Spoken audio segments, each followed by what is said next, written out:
Hello, greetings. Divine love and light to all of you. I'll just wait for a moment so that I can share this as well as wait for some of you who are online.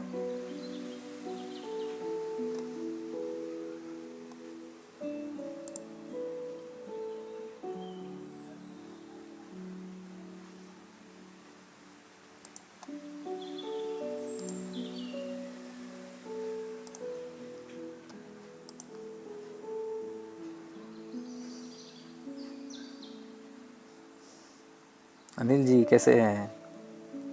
Welcome.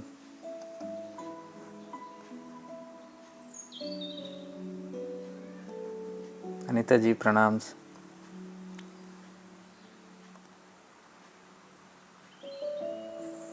अरलाकांति ji, Amartya ji, Sucheta ji. Nice to see you all. Anup ji, I'm just sharing this for a moment.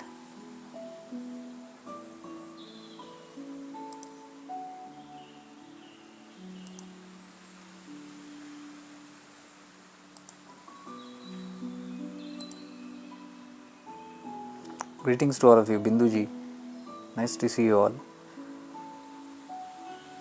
I just came in for a brief interaction here. Simran ji, pranams. Actually, 3:33 I was ready. Every time this happens, I don't know why.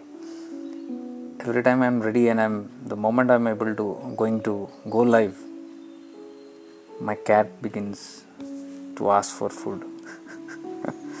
I don't know what's the routine in that. So I had to give that. So it took me additional 5-10 minutes. Every time this happens.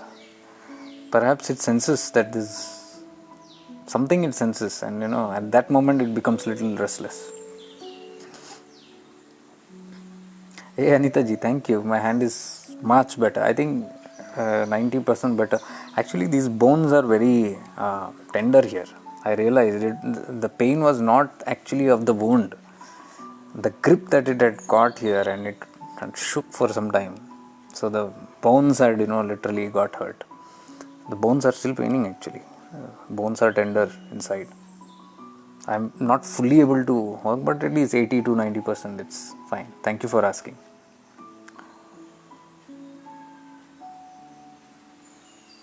Sound cut के आ रहा है? Is that so? Let me just check.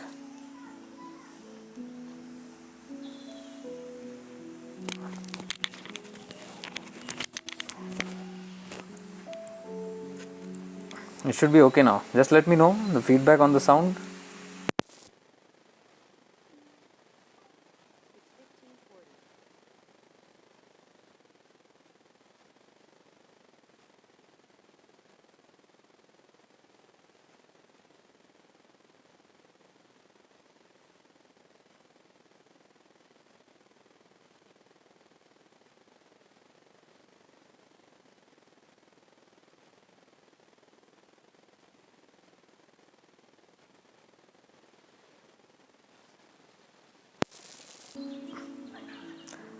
Okay, are you able to hear me now?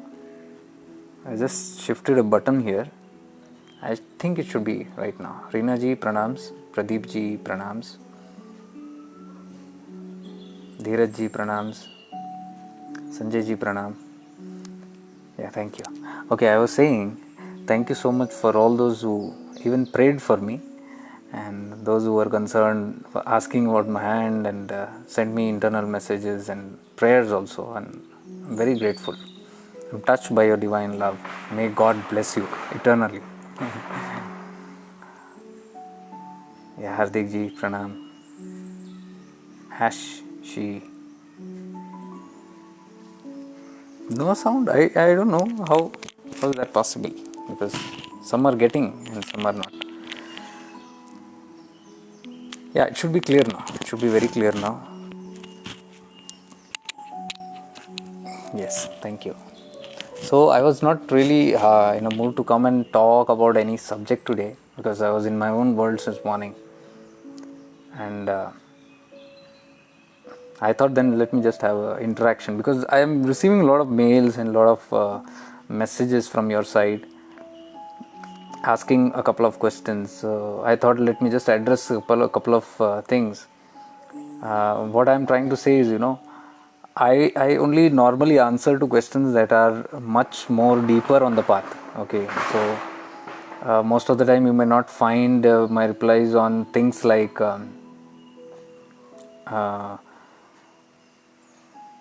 I'm in love with that person and how to get that person, or I want a job and how to create a job, or things like that.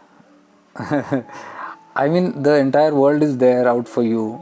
I mean, there are a lot of laws of manifestations are there, a lot of attractions are there, a lot of videos and a lot of suggestions, help, everything is there. It's very much there on the internet. I mean, you just Google it out and you can find most of these information that you ask me are Google stuff. You can easily find it on Google. So it's not that we shouldn't be talking about worldly things and all that. No, it's important. I do realize it's important. Creating money is important, relationships is important, health is important, all these things are important. But the thing is, we got to get over this somewhere or the other. Otherwise, whole life we are in this only. Okay, so I've, like, for example, I've spent my whole life studying spirituality, learning a lot of things and learning how to manifest and law of attraction and all those things.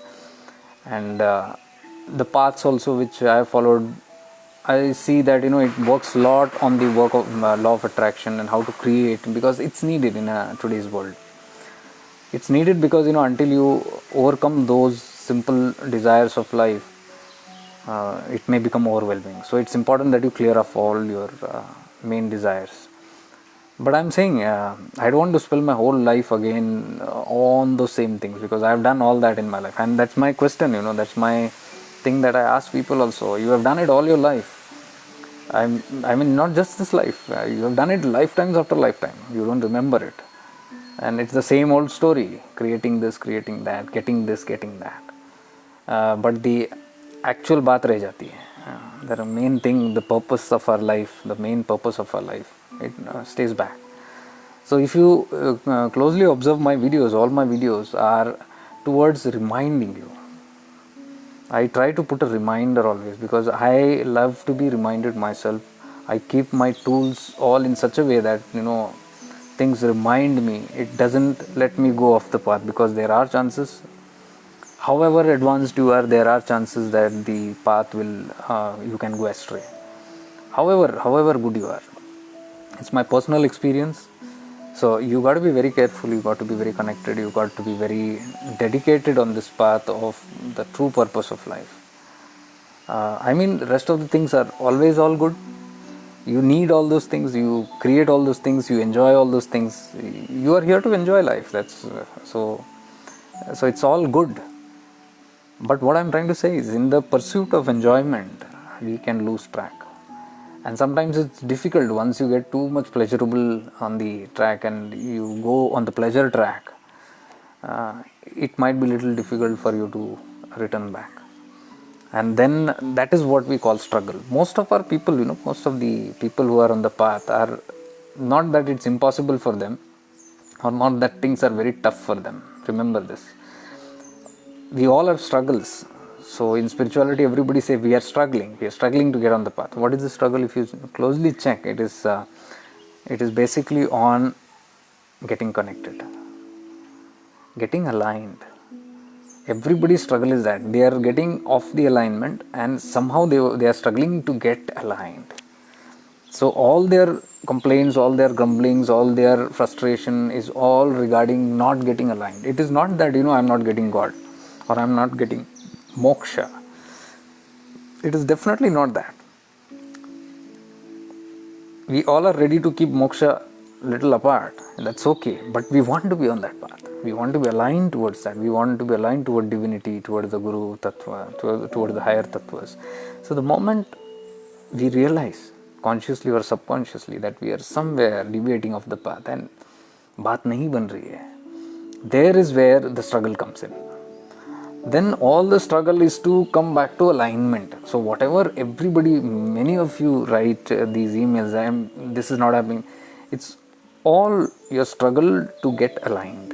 Remember that. You may put it in different stories. Everybody has different stories depending on their life journeys, but the main thing is the same. The main problem, the main obstacle that everybody has is the same. It's getting off the alignment. So that is one thing, because I'm telling you, in awareness you will be able to catch even this. Awareness, the gift of awareness should be able to show you this thing. What is missing, what is lacking, what is going offbeat. So I'm telling you, when you write questions also, we are not fully aware of that question also, what we are seeking. But from this side, when I look at it, I easily get to know, okay, this is the problem actually. It might be 2 pages, 10 pages, that's all not the thing. Basically, it is that alignment. So that is why all my videos, I have been trying to just keep myself reminded, or you reminded, whatever you call it.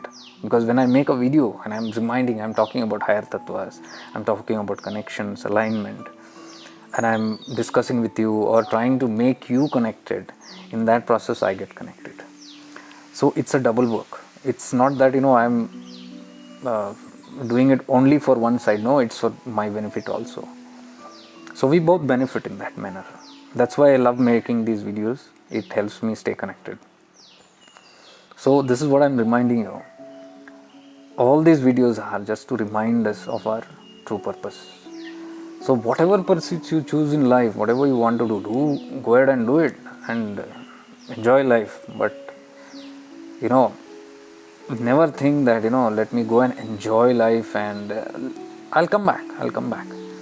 Today, right now, for example, your connection might be very good. Today you must have had a beautiful day and beautiful connection, beautiful meditation, everything is going good.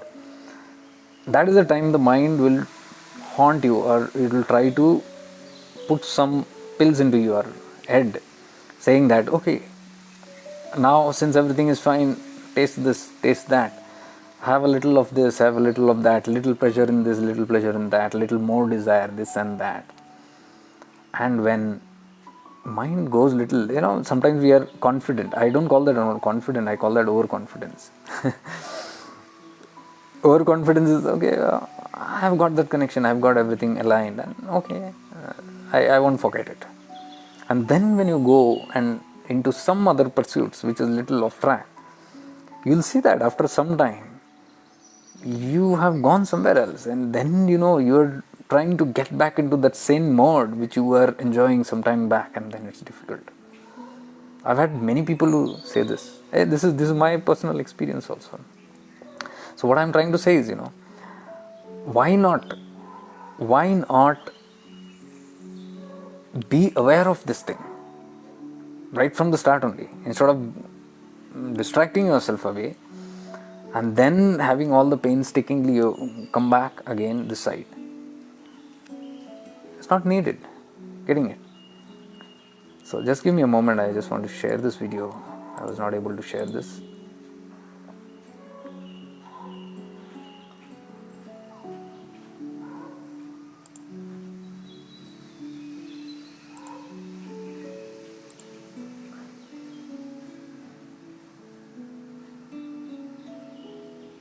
So all my videos are actually, I don't want to get into any nonsense, because I try to hit the point, straight to the point, without mingling, without dangling around and beating around the bush. So it's straight to the point, and it's straight towards the highest goal of life. So otherwise, the rest of you who are wanting to manifest, most of the questions are about manifestation. How will this happen? How will my professional income increase, or how will my clients increase, and how will my relationships be better, or how can I create this health, or how can I overcome this illness, and things like that. These are all needed, again, as I'm telling you, but do not please lose your track. So I don't want to be talking about these things. We have done enough of this talking, creating this, creating that, creating this, creating that. As I told you, our main purpose is to remain glued to our main purpose. And maybe once in a Sunday you're sitting here, once in a Sunday, and sitting here, and a couple of hours you're sitting and getting aligned and connected to something that is very higher than these mundane things. These are all mundane activities which we every day see. Desires and desires, running behind this and running behind that all the time. And we don't even know why we are running for. We think we are happy with all that we get, but in fact, if you closely monitor and see, we're never happy. Something that pinches us all the time, despite all the success that we might get. So many people keep spirituality as an alternative, that only when when needed, let's come here. And some keep it in the extreme point, like कुछ नहीं बन रही है तो चलो, then let me get into Adhyatma, or let me get spiritual. And when our life is a flop in the worldly pursuits, then we say, this is not my cup of tea, then let me get there. Or something gets worse, then we want to come back on track by choosing natural things. Like for example, we might have an illness and we might go to 10 different doctors of all kinds and ignore the root causes within us. And we go for symptomatic cure everywhere, refusing to accept that I am the creator of my disease. Somewhere it is in my mind that is creating all these things. So I refuse. I go and pay the doctors. I throw my body in front of the doctor and say, this is my body, treat it. I'm giving you money. That attitude. Money can buy everything. No, not really. And when things don't happen, then many different places everybody goes. I've seen this very much clearly. And finally, when nothing works, they come to Ayurveda, they come to homeopathy, they come to naturopathy, they come to all these natural mode of treatments. But most of the time it is too late, because they have done all the experiments with their bodies, and when they get nothing, then they come to the natural alignment. These are all natural modalities. They don't require anything else. These are all just aligning with the natural. By the time it's too late, and by the time a lot of damage is done, to reverse it, it will take more time. It's not impossible, but it will take more time. So what I'm trying to say is, spirituality is also treated like this only. When everything, like when the world is beautiful, everything. Now pandemic has come in. You can see many people turning spiritual, many people learning meditation, yoga and all that. Matlab, you need always a prick on your butt. It's always that way. When our butt gets heated up, when we are sitting on a frying pan, and then we shout, ouch. I mean to say, why not be a little careful and a little aware of what we are doing, why we are doing, where we are heading, where are we going? And then mindfully retrack our lives. When all is favorable, when everything is favorable, why wait till the end? When things become unfavorable, and then in extreme dire necessity, requirement, then go into all these kind of stuff. Dear Jacobji, I continuously observe my mistake and diversions, but I forcefully indulge it, and internally I found I don't need it. But I am not able to change, or how to change. I also observe and try to learn a lesson, but at the same time, the same is happening with me. Dr. Sanjay bhai, this is everybody's problem actually. This is not just you. You are not alone in this. I can understand what you are saying, and what problem also it is, I can relate to. I can understand what you are trying to say. That's what I'm trying to say. These distractions of the pleasures are very, very, very luring, and they seem very harmless. This is how it tricks the mind. It lures you and tells you, तो क्या है, चलता है, और थोड़ा सा, just a little it is. This is how everything lures into our mind. If you see very carefully, the first drink of alcohol is never from your own pocket. The first dose of nicotine is never from your pocket. The first drug, any drug that you take, is never from your pocket. Have you noticed this? Nobody goes directly and buys a cigarette for themselves for the first time. Let me just check this out. It is always free. It comes free. Take this, have this, just one. एक में क्या होता है? Just have a little bit taste of it. But at that time we are very vulnerable because we do not know how powerful these forces are of addiction. How powerfully they can go deep within the mind and influence the mind. Awareness is very important, because if you are not aware, very easily you can be misguided by the mind itself, because the mind itself will give you justification. Forget other people telling you it's nice or something. Your own mind will say, what the heck, what is the big deal in that? थोड़ा सा ही तो है, just for one shot. एक glass beer पीने से थोड़ी कोई alcoholic या एडिक्ट बन जाएगा. सो मेनी पीपल से दिस. या एक सिगरेट फूकने से थोड़ी कोई स्मोकर बन जाएगा, चेन स्मोकर. खुदा ना करे अगर उसने सिगरेट पी ली, वो देखेगा कि एक साल बाद वो चेन स्मोकर हो ही गया है. एक साल बाद if you just look back and see on your own dialogue which you said that एक से क्या होगा. Now what has happened? दलदल है मन. It's like quicksand. If you're not careful and if you step on it and if you feel you're sinking and if you say no, it's okay, if I'm sinking also there is a lot of time, I'm not going to die immediately. No, you won't die immediately, but it's a slow poison, slow death. Quicksand is slow death. Daldal is slow death. It slowly takes you in and you have no options. One after the other. The mind is very pervasive. All the perversions of the mind that comes in, all kind of perversive habits or things, it comes from the mind. It comes in the form of Ravana taking the form of the sadhu. Bhikshandehi comes to the Site, the mind inside, and says Bhikshandehi. Ravana has not come in the Ravan form.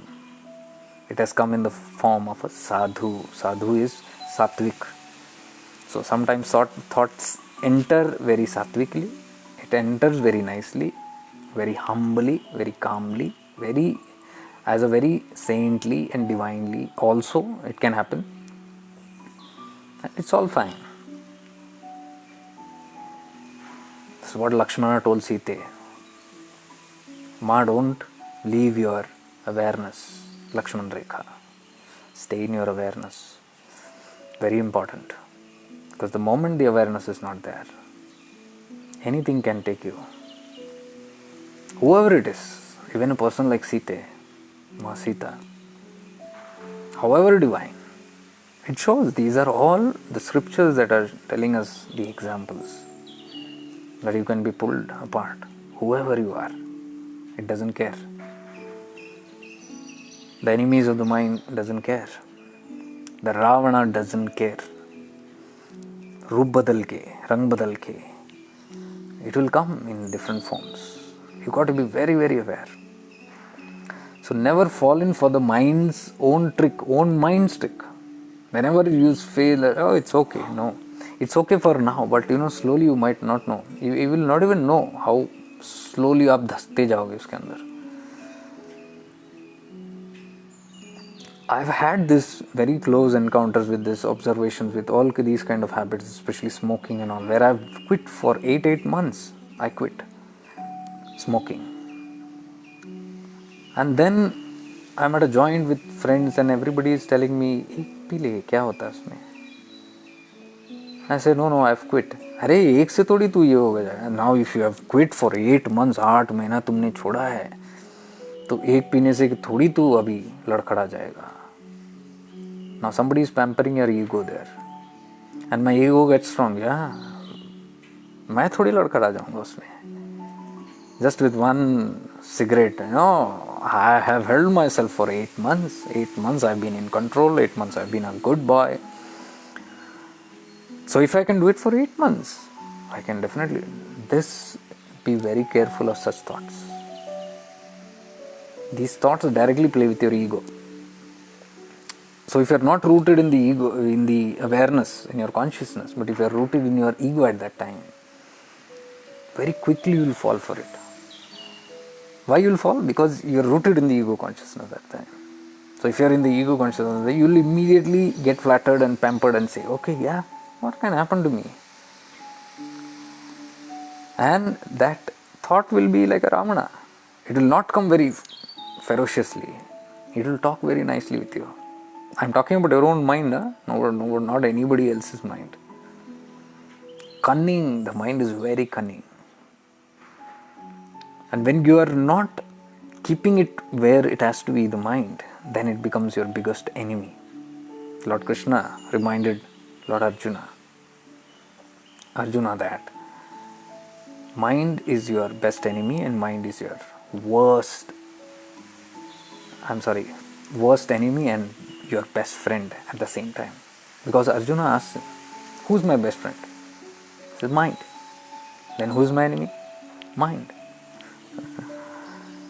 And this mind is what we carry with us all the time. The whole journey of life is about the mind, about managing our mind, about keeping our mind, about purifying our mind. It's all about the mind. Everything. Jaisa man, jaisa anna vaisa man. Even the food acts on the mind. Everything is related to the mind. And if your mind is there, you are there. Ask a mad person, ask a crazy person who has gone mentally sick, or ask a person who has dementia, or ask a schizophrenic who doesn't remember who he is. Mind is wiped out, the mind body is wiped out. They don't remember who they are. The moment the mind goes, they don't even know what is my name, what is my status, who am I. They don't know. And they have a hard time connecting to that. Their whole world falls apart. They have no relations. Me and mine is all gone. They don't even know that I own this house, this wealth, this estate, though everything must be there with them. But just one memory has gone. The mind has got erased. And their whole lifetimes of earnings and everything that they gathered for themselves, in their mind, or even the physical things that they collected for themselves, on which they live as me and mine, all gone like this. One shift of the mind, it's all gone. What does this show? जब तक आपका मन है तब तक आप हो. जब तक आपका मन है दुनिया है. जब तक आपका मन है जहां है. जब तक आपका मन है जिंदगी है. You are alive only till your mind is there. Mind is everything. That is why we got to befriend it. Be friendly with it. Then making it our enemy. How do we make it our enemy? When we become a slave of our mind. When do we become a slave of the mind? When we listen to our mind. As simple as that. Then mind becomes the boss. That is the time when we become the slave and the mind becomes the boss. How does this happen? It doesn't happen overnight. It happens by repeated activity. Repeatedly the mind is telling you something, commanding you something, demanding something, or wooing you for something, or nicely talking you into something. And every time you fall for it. You listen to it. Either in awareness or unawareness. In unawareness, unconscious you're maybe in the egoic body and you fall for it. In awareness, it's not easy. It's not easy to fall for it. when you are in awareness. Awareness is the only way to make friends with it. Because in awareness, you distance from the mind and you watch it. So anything that the mind says, you don't react. Mind says, have one more cigarette. What's there? 8 months, you've quit. Have it. Somebody else might say, but I'm not saying about somebody else because the mind has to decide. Whoever says anything, before you do something, you have to decide. So your mind is judging things. The intellect has to make a decision. Should I take this cigarette or not? Now if you fall for justifications that the mind is giving, continuously it will be feeding you. Take, nothing will happen. Nothing will happen. See, this guy is saying, that guy is saying. See your past history. See your braveness and boldness and courage that you have kept yourself free for 8 months. All these things will play a part. And depending on that, your intellect is going to now take the judgment. Intellect is your buddhi. If you are aware, you are in your buddhi. Intellect and awareness go hand by hand. When it is in awareness, the intellect makes perfect choices, the right decisions, always. It chooses the right decisions. It has proper discrimination. When awareness is in the buddhi, when you enter into buddhi, it will when you enter into awareness, automatically your buddhi is activated. You don't have to work, you don't have to think I have to go to my buddhi or anything. The moment you shift into awareness, you are functioning in your buddhi. Your intellect is perfect at that time. Discrimination is perfect. The discrimination means the choice that it's going to make, it knows very well. It's aware of it. The intellect knows what is real, what is unreal. What is buddhi? Viveka. Viveka means the ability to choose between the right and the wrong. When will you choose between right and wrong? When you can identify what is real and what is unreal. Now when your mind is telling you, take one more puff, 8 months, immediately the buddhi will work on it and say, is this statement true or false? Is this real or unreal? If you are in the ego mind, it will say this is true. Yeah, 8 months have left. It's true. So you can always justify it's true that 8 months I have left and 8 months I have not touched it. So what is going to happen to me? Let me have one more puff again. The ego mind. But if you are in awareness, it's not in the ego mind, it's in the buddhi, the awareness. Now the intellect is watching very carefully.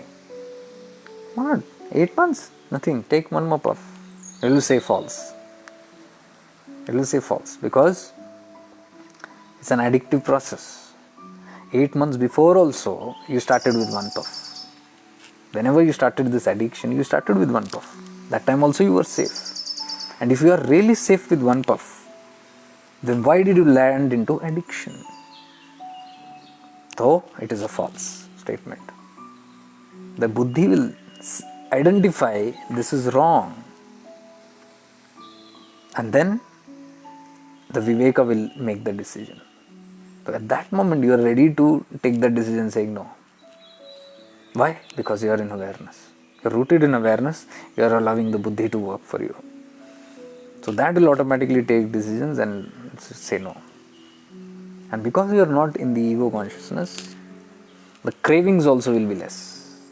Remember this.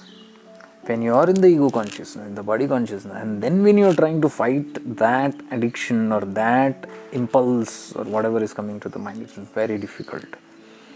Because if you are in the ego mind, means you are in the body consciousness. And body means you are rooted automatically in your five senses. You are connected with your five senses. Your five senses, Panchindriya is active. So whatever you feel out of that, with your Panchandriyas, you will immediately fall for it. You will say, this is true. Touch. Panchandriya. If somebody touches you, you can fall for it. Your touch.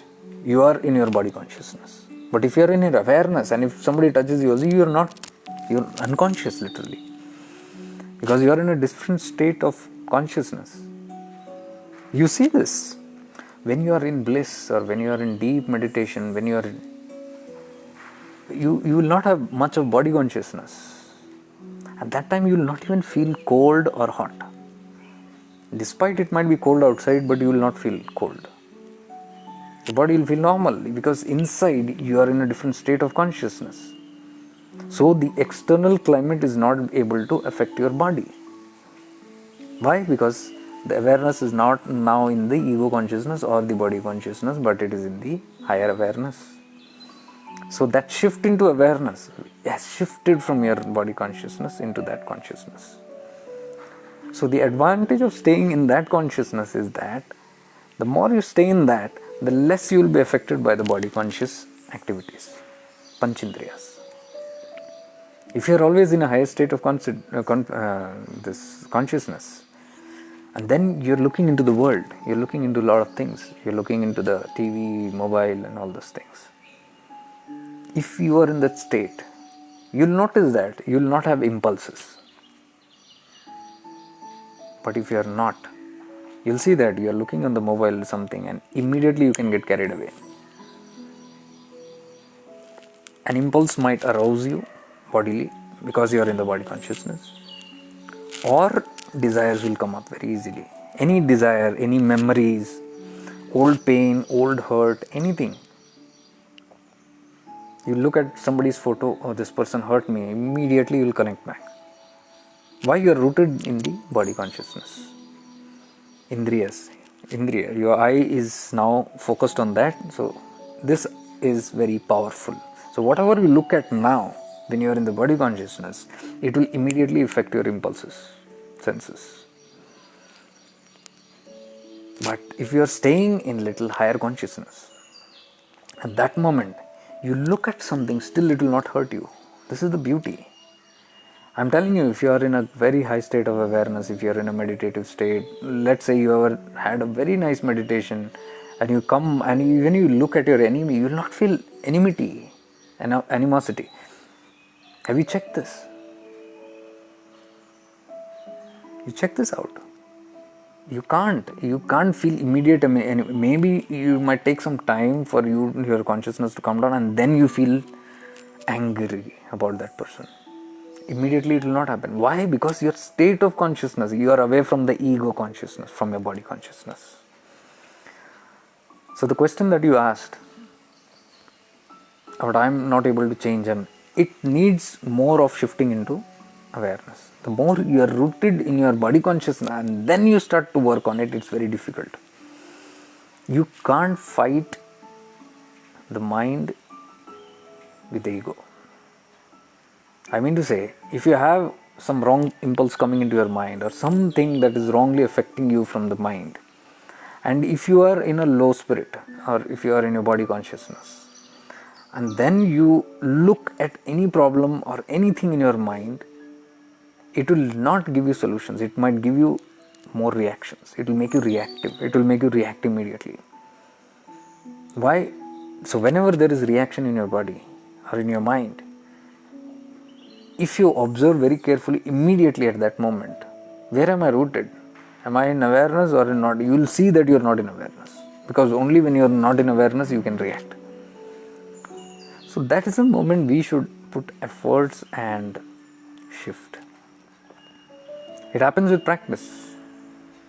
The first cigarette that we take is free. The first drink that we take is free. The first peck that we get is free, always. Friends give us. Second is free. Maybe third is free. Or fourth is also free. But slowly, the fifth will not be free. The sixth will never be free. Seventh, eighth, after that, everything, you'll reach your pockets to pay for it and then say, give me a cigarette or give me a... What has happened? You have trained your mind. First kick, you felt, oh, it's cool. Your friends say, ek se kuch nahi hoga. Yeah, ek se nahi hoga, but you have hit a nail there. Second time they say, arey, ek bar aur kya se. You have hit the nail little more hard.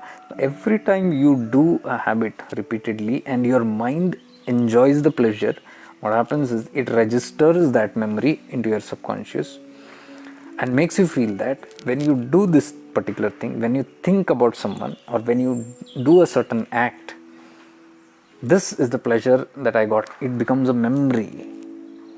It has gone into your memory now. It is registered there that if this is done, this is the pleasure that you get. First time, you might not understand. Second time, you have re-registered that memory. Again, this is the pleasure. So reinstalled it again, strongly. Third time, even more strongly. Fourth time, you don't have to now think about it. The moment you see a peg or a cigarette in somebody's hand from far, just seeing that, immediately your brain will go into your subconscious and dig out that there is a cigarette there in somebody's hand, and I get that impulse, and automatically what will surface out is the pleasure, that memory of that pleasure. When first, second, third time I had it, the peg, the alcohol or the cigarette. And now see, I have not even touched it. Just looking at it, the indriya, just looked at it, and I'm reminded of everything. And then immediately I'm saying, I need it. Why? Because the pleasure has come into my, the memory of the pleasure comes. So I want to revisit that pleasure. All habits are like this. Any habit that you take. So in order to revisit that pleasure, we now get pulled towards that cigarette or that peg. Nobody needs to give us any advertisement now. Immediately you look at it, you're gone. Same way, you look at a girl or a boy. You look at that person. Oh, nice looks. Nice features. And then you're back with your life. Now it's not registered into your mind very deeply. It has gone a little, because the more activated you feel, or the more excited that you feel, that is the depth of that registration. So the first time you look at somebody and you feel very excited, so that has got a good registration in your memory. Now second time you look at the same person somewhere after maybe a week or something, you see, and then you feel the same pleasure. Oh, this is nice person. Again, then you remember the old pleasure that came the first time, what you had, that impulse. Now that impulse plus this impulse, that pleasure plus today's pleasure. You're enjoying both, the memory plus the happening right now. And when that is over, both these memories get lodged again into your subconscious. Third time you see. By the time you re-look at that person, third or fourth time, you're flat. Now you don't need to see the person. Now all that you need is just a photo. Forget the photo, even the name. Somebody tells you the name and pop, that has popped up. And when it pops up, what comes is all the pleasurable memory that gave you pleasure. Nothing with the pain, all the pleasurable memory.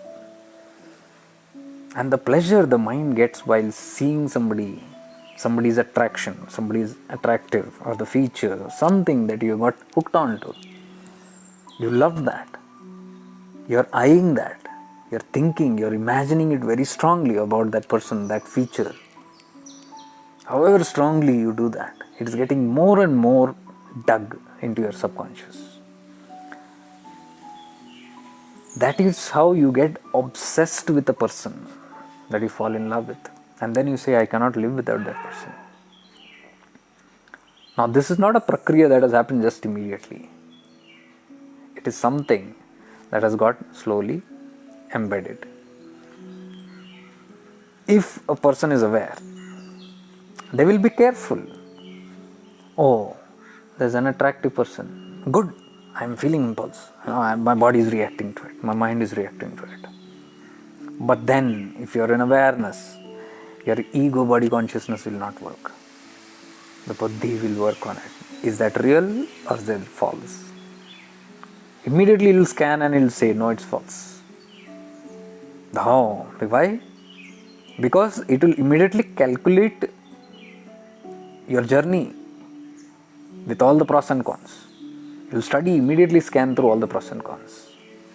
So if you are a person who has a lot of desires of higher awareness, of liberation or something like that, that is in your being, in your consciousness, you are constantly contemplating on that, on God or whatever, and you are looking for, let's say, mukti, moksha, and you are such a person, your habits are this way, and then you look at somebody, a girl or a boy, you because the vasanas are there, immediately you are not going to, but it's there, deep rooted. So you look at somebody and that vasana might come on. It's a nice person, nice features. Then you look at it. So if your body consciousness is, you are rooted in body consciousness, you will fall for it because the features are beautiful, everything is beautiful. And when you see beauty outside, the first thing that comes up very strongly is the desire to possess that beauty, to make that beauty mine. This is the working of the mind. It will want to possess it because now it doesn't want to keep revisiting it after week or month, and then I don't know when I will get to see that person, because that pleasure is so much when I see the person. Now I might lose that pleasure. So now the mind wants that permanently with me. What is that permanent? I want to marry that person. I get hooked onto that person. And then the mind starts creating this.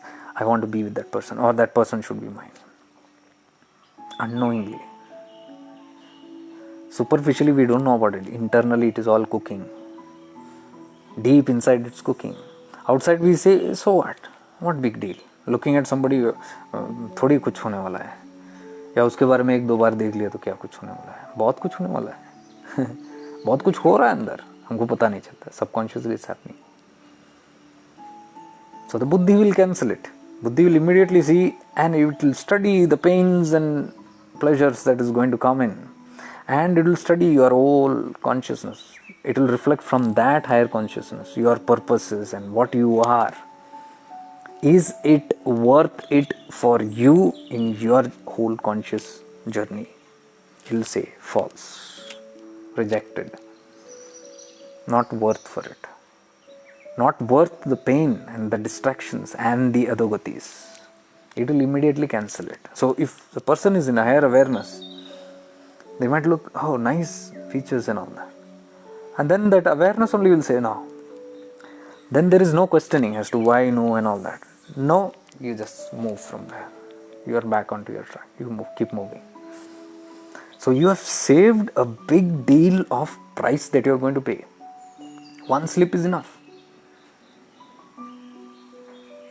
How many times this happens with us? All the time. All our life. I have watched this happening with my life, whole life. You fall for things like this. Not just with persons, any materials that you see. All desires come from this. So what I'm trying to say is, it's not that if you're a spiritual person, you will not get vasanas, you will not feel attracted to something or some person or to things or to pleasurable activities or anything. It will happen. But the thing is, at that time, what state are you in? You might not know. If you're in body consciousness, you will not even think about it. Oh, I need to shift into awareness. No, bullshit. It will not work. Because the vasana is so strong. It is enjoying that pleasure. It's lost in that pleasure. Though your mind might tell, no, I need to come, it's very difficult because you are half sunk into it. That's why I'm saying it's a tug of war. The more we practice awareness, the more we shift into awareness. Even when you are not in such situations, when you are sitting nicely also, when you are sitting without any obstacles also, if you keep on practicing, then just like the cigarette habit, this also is nailed every time into your subconscious. This habit of shifting into awareness. So knowingly or unknowingly, you are developing a very powerful habit of shifting into awareness. Slowly, you don't have to think and shift into awareness.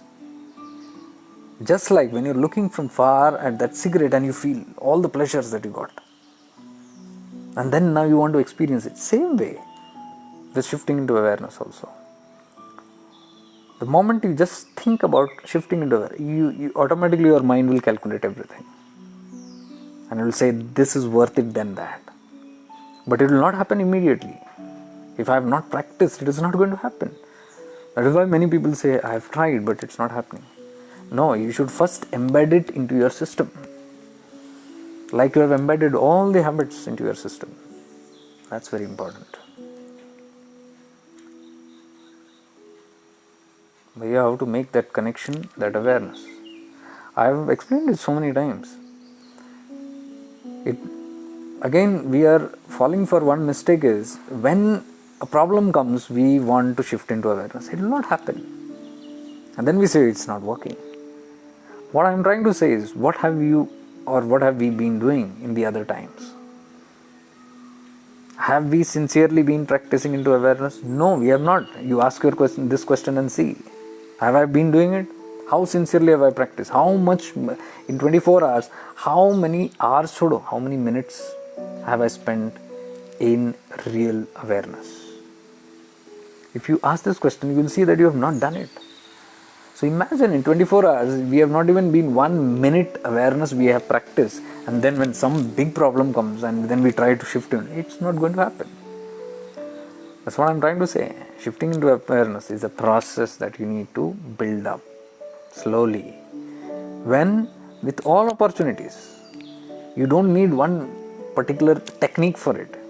You can become aware in any ways. I've taught multiple ways of getting into awareness. You need to practice that. I've taught you about the body awareness, thinking about your breath, focusing on your breath. When you are in your breath, you go into awareness. When you are focused on any localized organ or part of your body, you go into awareness. So that has to be practiced when you're sitting aloof. Or when you just think and feel your koshas, you have shifted into awareness. Yes, this is my aura. I have an aura around me. I have an aura. This I know. Somebody has told me. I have learned it. I have gyan. I have wisdom that I have an aura. Have I experientially felt it? Do I have experience of that aura? Do I have experience of my 5 koshas? I have always learned there are 5 bodies. Have I experienced my koshas? I know I have 7 chakras. Have I ever experienced my chakras? No. I have not experienced my chakras because I have not been in that. Today's Tridoshas Gita also says the same. Holding sugar in your hand and talking about sweetness is a fake thing to do. When you talk, oh, sweetness, this is sweetness, and you do not know, if you show sugar to somebody and say, this is sweetness, you can't define by that sugar. That person will have to taste it and experience it firsthand. Only when you taste it, you can say, this is sugary. So you can't explain what is sweet without experiencing it. You can't explain what is bitter without experiencing it.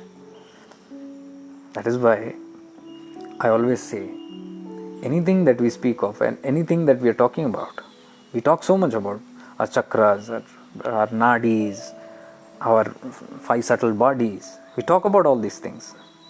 This is only knowledge. Have we experienced it?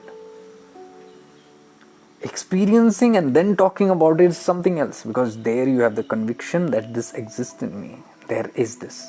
And what happens, Have you ever felt what your Muladhara is like? Have you ever felt what your Swadhisthana is like? Your Manipura is like? Your Anahat is like? Your Vishuddhi is like? Your Ajna is like? Have you ever felt your Sahasrara? Have you ever been in that area? Have you felt your Anahata any times? It doesn't take much time. It just needs your interest about learning of awareness. Awareness means the ability to become aware of something in or out of your body. Please understand this. The ability to become aware. Aware means the ability to perceive the experience of that thing outside or inside. I'm looking at a plant right now. There is a tulsi plant here. So I know that's a tulsi plant. I am not aware of that plant. I just know of that plant. I'm just seeing that plant. That's all. That's gross. Being aware of the tulsi plant is something else. Being aware means I am fully aware of that presence of that. I'm connected. I'm linked with that.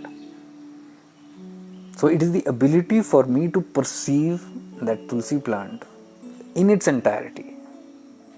in the consciousness that is there in that tulsi plant. How will this happen? By practice. I have to practice it. Now I told there's consciousness in the tulsi plant. I don't find any consciousness, you might say. What is there? Whenever I look at plant, it's just a plant. Yes, but have you ever attempted to merge with it? Have you attempted to feel how it feels to be a plant? If you can imagine, there's a tulsi right now there. Now I'm looking at the tulsi and I'm feeling how that tulsi might be feeling as a plant. So what are you doing? You're as good as becoming the tulsi yourself. Are you getting this? So you're thinking about the tulsi. How must be the tulsi feeling right now? How must be the air blowing on it and how must it be feeling? As a plant, what it must be feeling from inside. How it must be aware of its surrounding. When you go into such depth and when you're looking at the plant and when you're trying to perceive what that plant is perceiving, you are merging with the consciousness of that plant. Please understand this. And when you merge, and then when you start feeling, oh, I can feel the wind blowing on me and parts of me are moving, and I can feel the water that I'm sucking in from the ground. I can feel what I'm emanating from here. I can feel a kind of freshness. Whatever that feeling is, as a tulsi plant, not imagination, feeling, directly perceiving it, means you have merged with the consciousness of that plant. When you do this, I'm telling you, you have shifted into awareness. Try doing it. Because that time you are not in your body consciousness no more. You cannot be in the body consciousness and in the tulsi plant at the same time. Remember that. You have to leave the ego consciousness to shift into something else. That is the idea. To be seated less and less in the ego consciousness and to be shifted more and more into the higher consciousness. This is a practice. So when you do all these mundane practice, small practices these are. Anything and everything. Now plant is outside. But same, there's a body. I'm thinking about my body. I'm thinking about my knee. How does it feel? How does the knee feel? What happens is my consciousness has gone to the knee. And I'm feeling like I'm the knee. Same way, any localized part of your body you can do. Same way your subtle body is also. When you say Anahat Chakra, what does the Anahat Chakra feel like?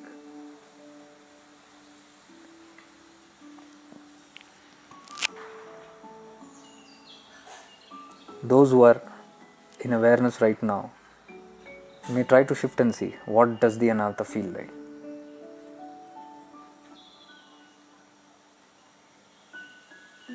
Where is the Anahata? It is in the chest area, near the heart area. So when you become aware of that chakra here, and just feel it blooming like a flower blooms. Because all the chakras have got petals.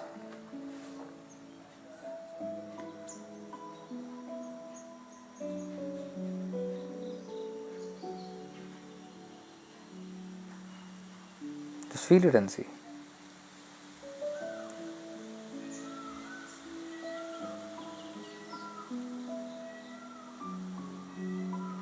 Just feel it open here.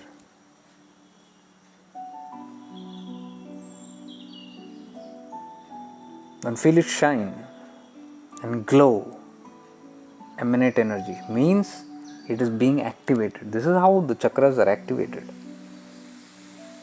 Chakras don't get activated just by some technique. The moment you become aware of any particular thing in your body, it becomes activated. And if you know the real technique, anything that you become aware of even outside your body becomes active. Like the tulsi plant. If I'm connected with it, become aware like this anahata only there, that has become active. It has become Jagrat because my consciousness has merged with that consciousness now. These are basic examples of how you can shift into awareness. Otherwise, you get carried away. Very easy to get carried away.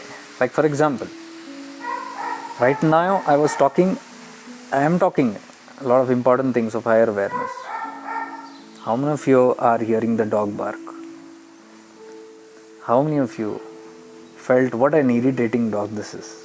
What a disturbance. Why is it barking? Whose dog it is? Neighbor's dog, this dog, that dog? If you have felt that, you have gone with that. Your awareness is not here.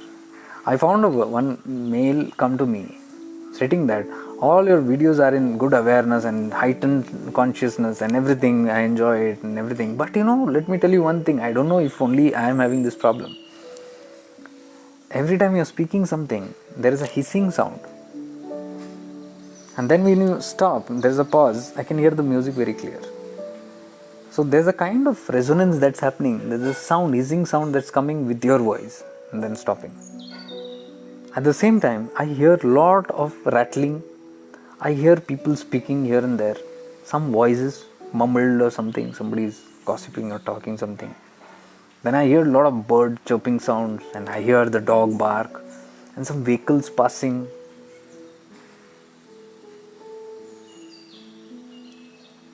I was saying, oh my God,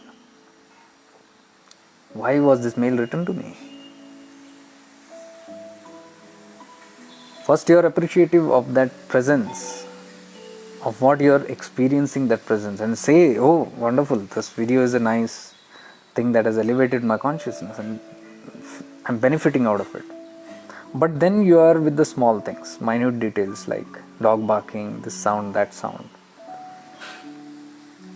So I was like, oh my God, you are hearing it on that end. Imagine I'm sitting here and all these things are happening right next to me. There is another option where I can do this inside my room also. I'm not in my room. I'm sitting in the living room here.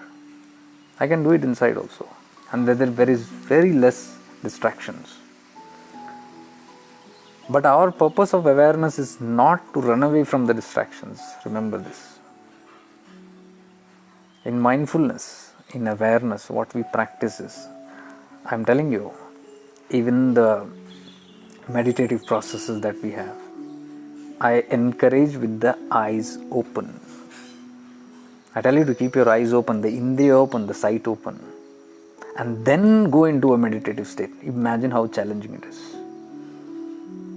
Because when your indriyas are open, your ears are open, your eyes are open, that sense, the smell, the touch, everything is active, and then you're trying to go into awareness, it's very difficult.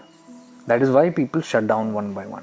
One is they close the room doors because they want to shut down this indriya, sound. They don't want to be distracted. Then they sit in a sukhasana, nice position. Why? Because their body should be steady, no movement, no touch, nothing should affect them in that manner.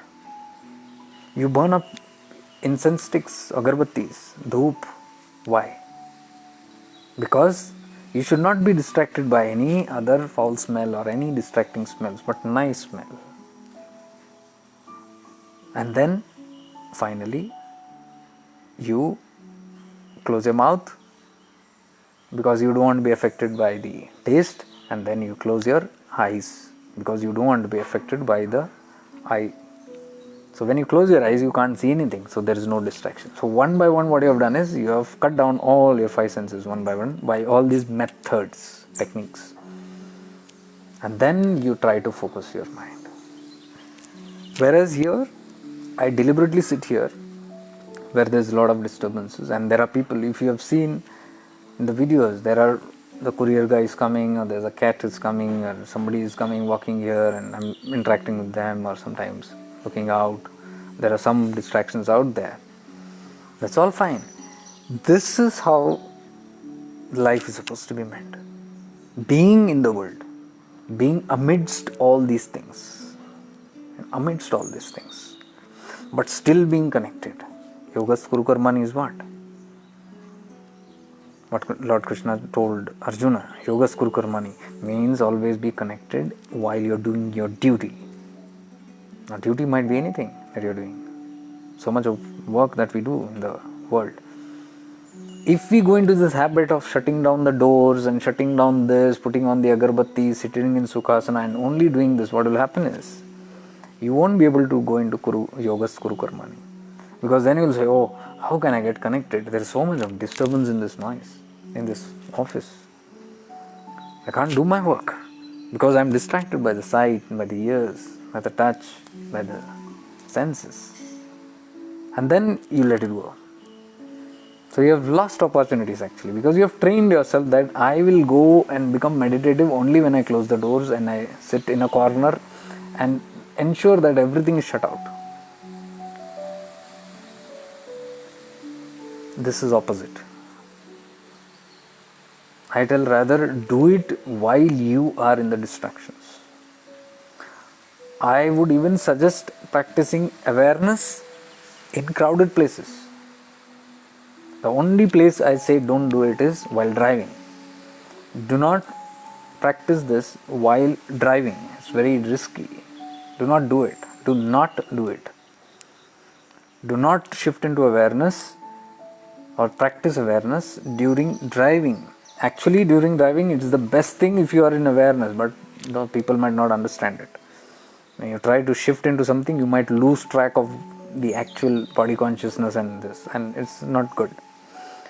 But actually, when you master it otherwise, and it becomes a part of you, the awareness becomes a part of you, then you will be able to drive even with higher awareness. When you are not in your awareness, then you will see that something else is guiding you very well. But that needs practice. So without practice, directly do not do it. Master the other aspects, like simple things, like if this video is disturbing you, the disturbance from outside is disturbing your video, you're not ready for it yet. So there is no point writing to me saying that I'm not going to stop it. I'm not going to stop those disturbances. You got to stop those disturbances from your own mind. That is the training about. So in crowded places, even if you're in a bus or if you're a co-passenger in a car or something, and you're traveling and you practice it and see, or in a mall when you're sitting, it's a beautiful experience. Everything just numbs out. All the silences, all the grossness just numbs out. Otherwise, it will be difficult. Like for example, when we were walking in the malls and all that, and I have seen this. When I have been in awareness and I am walking in the malls, I can see the beauty of everything there. But I cannot hear the distractions. It somehow erases out. It takes you away from those panchendriyas. So that's a beautiful thing to do. So that needs regular practice.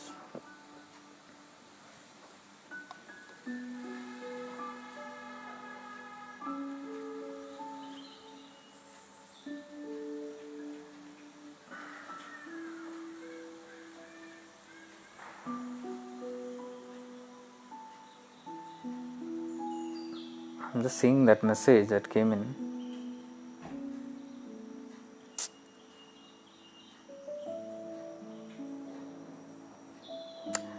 Okay, I just remembered by looking at some of people there.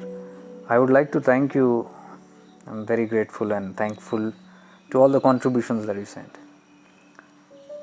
Every contribution that you send matters to me a lot, because as you know, all these things are done for free. And as I say that, if you are supporting this cause by contributing something, it may help those people who cannot afford things. And that is why I've kept it open for all. So that shouldn't be a botheration that I do not have money in my pocket, and so I cannot do this particular or learn particular thing, that shouldn't be a botheration. That is why I put initially in my initial days that, if you are supporting this cause, then you help others also. So I'm grateful, I'm thankful to the people who are donating, and some of you who are regularly sending also. Thanks. It matters. It does matter. Because the costs of these things also are a little high. To maintain these servers and maintain the websites and the things that hold it, the digital signatures and what is that called? Not signatures. Certificates, digital certificates that you got to keep it, and then the server space, the domain charges, all these things are there. It's a nuisance at times. So, I told you, nothing comes for free. Everything has a cost. Even this might be looking free. It's not. It's coming with some price that somebody else is paying for. So let us all be grateful to all those people. Thank you. I was just looking into this message. Dr. Sanjay, thank you very much. It will be highly helpful for me. Thanks from the bottom of my heart. I now know the root and the cause and the solution also. Great. Well, do you have any other question? Because today I was not in a mood today to discuss any of the higher aspects, because I myself am not feeling comfortable and I am not feeling very connected for the past 1 week. So I have not gone into any deep channeling or those things. So I thought today I'll just have a brief interaction. If you have any questions and all that. There are a couple of questions that have come here. Yeah, I was telling, I do not read all the questions. I do not reply to all the questions, nor do I take it in the videos. If they are of simple things, of mundane things, of your worldly stuff, I don't want to answer it. Like again, I want to get married, I want to get money, I want to get this. I mean, there are a lot of places where you can go and find solutions for all that. But here I'm talking only about awareness. If you have questions about awareness, if you have questions about the mystics, if you have questions about the scriptures and the in-depth insights about it, if you have questions about Advaita, non-duality, anything about higher consciousness, raising your consciousness, elevating consciousness, staying aligned. Most of the videos are again with the alignment, connecting with the Guru Tattva, Guru Mandala, the Param Tattva, staying aligned. These are our major challenges of life also. As we go through life, we will see that staying aligned is our main challenge. So I'm trying to address those. So if you have your questions coming in that line, I will definitely answer. Of course, there are sometimes I receive some messages which are very long, very, very long, and I can't relate to it most of the time. So just 1 second, because I have to hold on to those messages. Like for example, I get sometimes 3-4 pages, and then it's all your autobiography of this happened, that happened in my life, this is happening, that happening. I mean to say, nobody is really interested about what is happening in anybody's life, because in everybody's life there is some drama happening. In every home there is a drama. In everybody's life there is a drama. There is a kind of drama that is going on, and every time there is some nonsense play that is going on. Now we are into spirituality to get out of that nonsense. So I would suggest, do not get stuck into any kind of nonsense, any kind of drama that is happening with your life. Do not give too much fuel to it. Rather, come back from it, shift into your awareness, shift into what your main goal of life is. It is this: developing higher awareness and liberating yourself. So the moment you find yourself distracting, don't get too carried away with it. So you get carried away and then you write questions, most of the time we have questions like unwanted distractions. I mean, you fall into distraction and you get confused, and then you ask, why am I getting confused? I say, please answer this. I am getting confused. I am confused about this thing. Why did this thing happen in my life? I mean, where you put your nose into, it will continue. You get carried away with that. If you don't give interest to it, you are not watering that flower pot. Wherever you don't put your attention, you don't give any attention to, you are not flowering, you are not watering that flower pot. And if you don't water, that flower pot will never flower. where the flowers will, where you are watering. So you have to first decide what is the flower that you want in your life. Do you want this flower, this problem, that challenge, this obstacle? Do you want to flower that? Then you keep thinking day and night about it. We are not here for that. Rather, what is the thing that I want to flower? I want to flower my life, my consciousness. Why? Because when you flower your consciousness, you get off of all this nonsense. When you flower out, everything just goes, as unimportant. There's something more important. And when you flower, that's the best advantage. I don't know why people don't catch this thing. They try to address 10 different problems of their life being rooted in the ego consciousness. They do not want to shift into awareness. They want to fight out their life challenges by being rooted in the body consciousness or the ego consciousness. When you are in that consciousness, your mind will only trick you. Your mind will be reactive. Your mind will only want to take revenge or give it tit for tat, something or that. It will always work on that level. And there is no end to it. You get simply looped into those karmas again and again. Anything that you do with ego consciousness, you get looped into karmas. And you are winding up. You're gathering all these things around you. Then you say, I'm feeling suffocated. Rather, why not change the perspective and the thought and the thinking that instead of sitting here fighting each and every problem of my life in ego consciousness and creating more reactions and more tensions and worries and stress and all that, why not I simply withdraw like a turtle? Why is all my limbs out? Why is my head out into everything? Why am I watching everything that's happening? Why do they give so much importance to the kurma?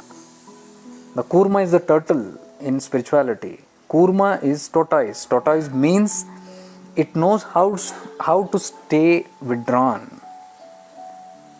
It protects itself in that shield of that awareness. That shield, that what the tortoise shell is called, that's called awareness.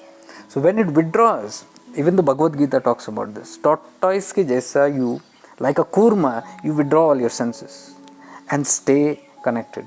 Bhagavad Gita says this. This is one way. The other way that we write emails and we are trying to find solution is we are like the tortoise when it's outside. The head is outside, all the four limbs are outside, the tail is outside, and then it's looking at each and everything that's happening to it and it is trying to figure out why, how, when, where, what. I mean, we should know what is our business.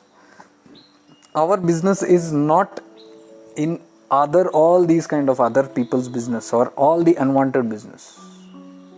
That is when we should say it is none of my business. What is my business? My business is to raise my consciousness, to purify myself. There are a lot of impurities in myself.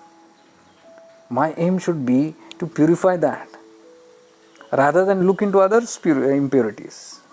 If I look into others' impurities, is that going to purify my consciousness? It's not going to. Rather, it will impure it more.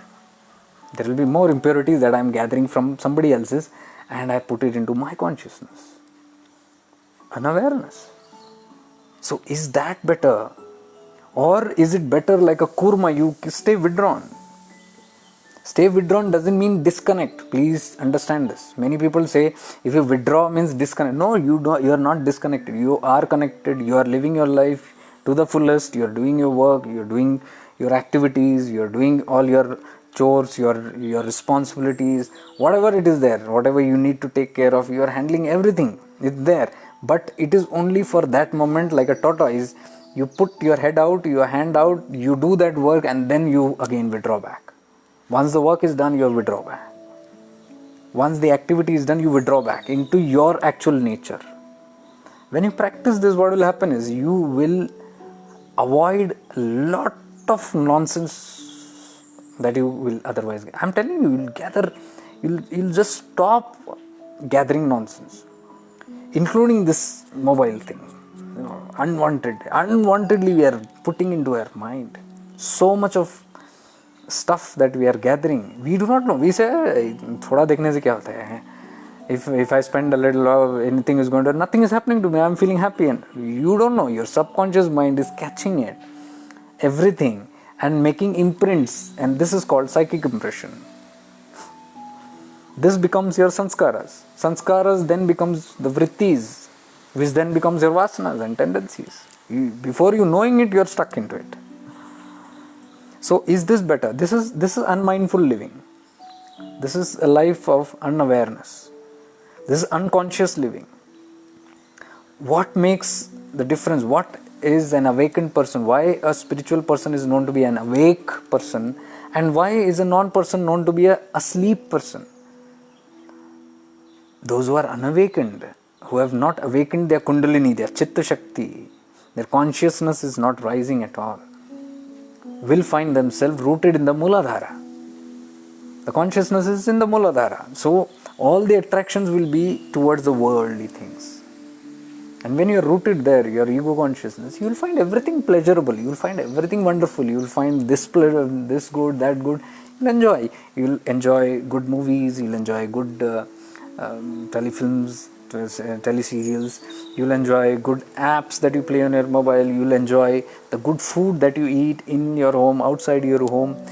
You'll enjoy all the beauty that you see around, the glitter that you see around. You'll enjoy the wealth that you get or are striving to get. Everything will seem very pleasurable, very active. That is when you become worldly, materialistic. This is what the Chidakasha Gita warns many times about. Chidakasha Gita is literally like cursing. It is not cursing, but it's literally all the time. So hard is Bhagavan Nityananda. If you see, he is so hard. There is a reason. Why is he so? If you look at the crude words in the Chidakasha Gita, which is coming from a person like Avadhut Bhagavan Nityananda, he is as good as an avatar Purush. So if he is saying that with so much of strength all the time, but so hard to get it. Like in one of the Chidakasha posts, he said, "Oh beggar." He's calling the person, "Hey beggar, why are you begging in the material world?" Means any desire, we are running behind that materialistic behavior. We just run behind it. So he says, "You are a beggar." Literally, you are begging for everything. Why does he call beggar? He says, gold is not everything. Gold doesn't make a man great. Why does he say a person who is worldly and very rich also a beggar? Because such person will always have insecurities. You might gather everything of the world. I'm telling you. You will gather it. Hook or crook, you might gather it. But to sustain it is a big challenge. That is where the struggle will begin. And to sustain it, you become a beggar. See the catch? Very deep it is. Like for example, I'll tell you. Let us say with relationship only. You fall in love with someone. Mad, head over heels. Then you say, I want that person. I want to get married. I want this. Then you do everything to see that you get that person. Emotional blackmail or try to cut your ways or whatever. Everything. When you say, I want that person, I want that person, I want that person. What are you doing? You have become a beggar. You're begging now. Please become mine. Please become mine. You even go to that girl and beg. Or that boy and beg. Or to the girl or boy's parents and beg. You beg with your own parents. You beg with yourself. You beg with your friends. You beg with God. Every day it's like, God, please. Beg of you, please.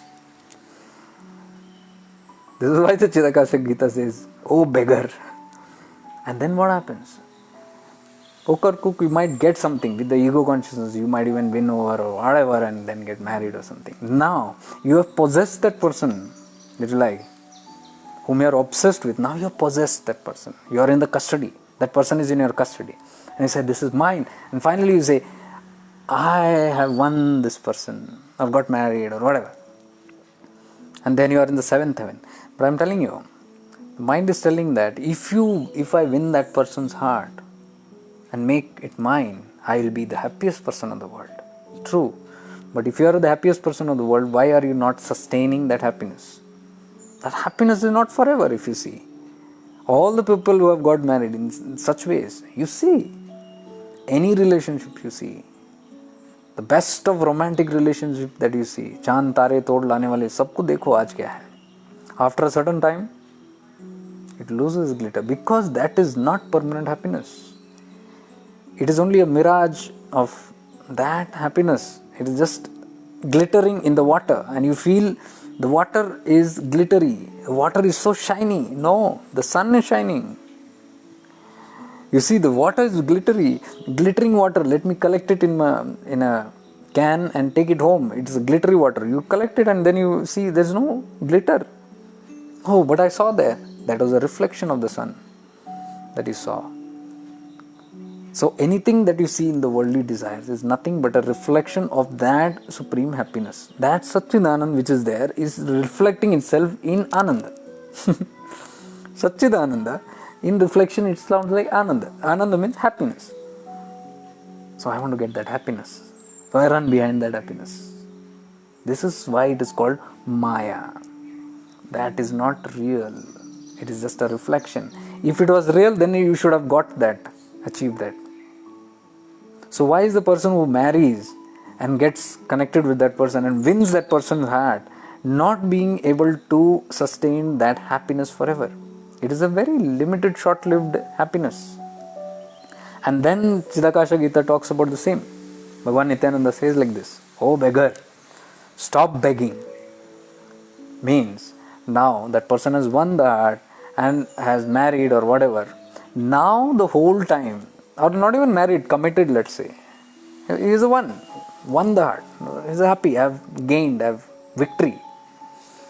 Now the challenge remains in sustaining that relationship.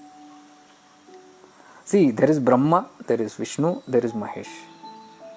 Brahma gives birth, Vishnu sustains it, Rudra or Shiva destroys it, finish, ends it. So every aspect of life is that way. Brahma is when you're born, a new desire is born. I'm in love with that person, and now I want to make that. That's a Brahma. Utpatti ho rahi hai. New creation is going to begin now, and you have given birth to a new relationship.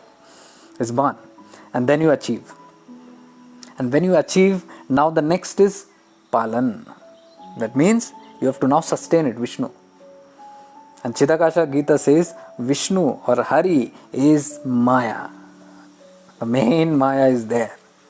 What you see around is Maya. This is maintained, sustained. Same way you reflect it in your relationship and see when you have obtained or won over a person. Now you are always insecure. What if I lose that person? That person looks somewhere, you are insecure. That person talks with someone, you are insecure. That person is little distracted out of you, you are insecure. That person talks little less to you, you are insecure. That person shows less interest in you, you are insecure. That person spends little more time with somebody else, you are insecure. What is that insecurity? Based that I have to sustain this now. I should not let this go. I have won it, now I have to keep it, sustain it. And to sustain it, another drama begins, unfolds. Now then you go around doing all the things to keep that person with you.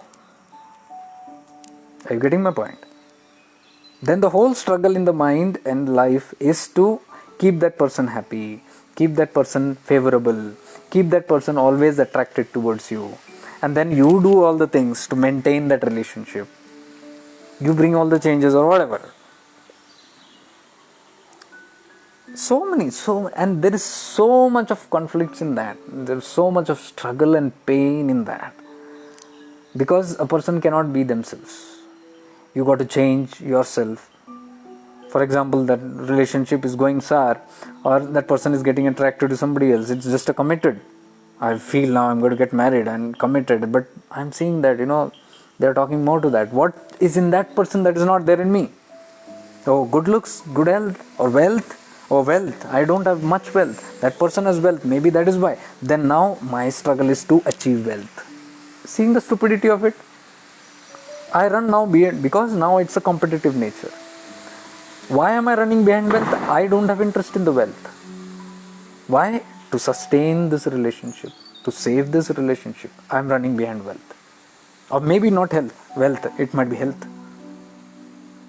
Attracted to somebody who is good looking than me or healthier than me, oh, then I need to puck up my health. I need to look good. I need to change my attire. I need to change the way I live, the way I look, the way I speak, my personality. I change my personality.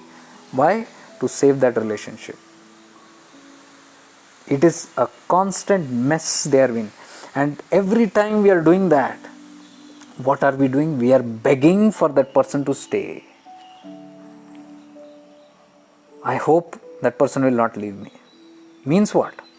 Means I'm begging. And let's say if that moment comes also, if somebody is leaving your life, the one whom you love so much and get so attached to, and they're leaving, and then you're saying, don't leave, please don't leave me. What do you want? I'll compromise, I'll do this, I'll do that, whatever you want. Stay back. Don't leave me. This is what is called begging. If we beg from the person, we beg with ourselves, we beg with the whole world, we beg with God. Our life is like a beggar. Why? Materialistic. This is one example that I give just with a relationship. I'm telling you. This happens in all the fields. You even take wealth. Yes, there's a new desire. Utpatti ho gayi. I want wealth. I want to gather wealth now. I have to earn a few crores or lakhs or whatever. And then you slog for it. You're working to obtain that. Same. Wealth is not with me. It is outside. Now I have to obtain, possess it. And let's say you possess it. Now the biggest challenge comes to sustain it. Wealth you have acquired. Now to sustain it. You see all the wealthy people. They have all the wealth in the world, but they have more tension because they are now worried how to sustain it. You have wealth. Previously you were sleeping very nicely even in a small cottage, in a small hut with no doors in it, and you are snoring to glory. Now you have a alishan bangla and you have a lot of gold and ornaments and wealth in it. Now you need a security guard for it, you need a CCTV for it, and still with all these things you are still not asleep, still you are scared somebody might steal it. Means I might lose it. Means sustaining, palan, I have to sustain it. Vishnu sustains it. Vishnu is Maya. Are you seeing? So the whole life, our whole life, the birth, the sustenance. What are we? We are also born. Brahma. We get born. Then our full life, let us say 60 years or 70 years, let us say 70 years. 70 years if you are alive, that is Vishnu. Because from the time you are born till the time you die, you are in the Vishnu state, you are Palan, you are sustaining yourself, you are preserving yourself. You are struggling all the time. There also we are a beggar. You take any example, what Chidakasha explains is very beautiful. Because from the moment you are alive, you are begging again for life. All the time, every moment you are begging for life. Everybody wants to live longer. Everybody, not just human being, even an ant wants to live longer. You try to touch the ant, it will save itself, it will bite you. It will do everything because it wants to preserve itself, sustain itself forever. Everybody wants to live forever. It is not possible. So they say at least as much as I can pull, I can. But how do they pull? In miserable conditions. So then once you are born, the whole life is on maintaining health, preserving health. You want to preserve yourself, being immortal forever, carrying this body and making this body immortal. It's impossible. Immortality is of the soul. Remember this. When you are living in awareness and dying in awareness, you are an immortal soul. That is the function of immortality. Whenever we say about anything about immortals doesn't mean you are going to live forever in the body. Please remember this. We call even the great ones immortals. We call even Gorakshnath immortal.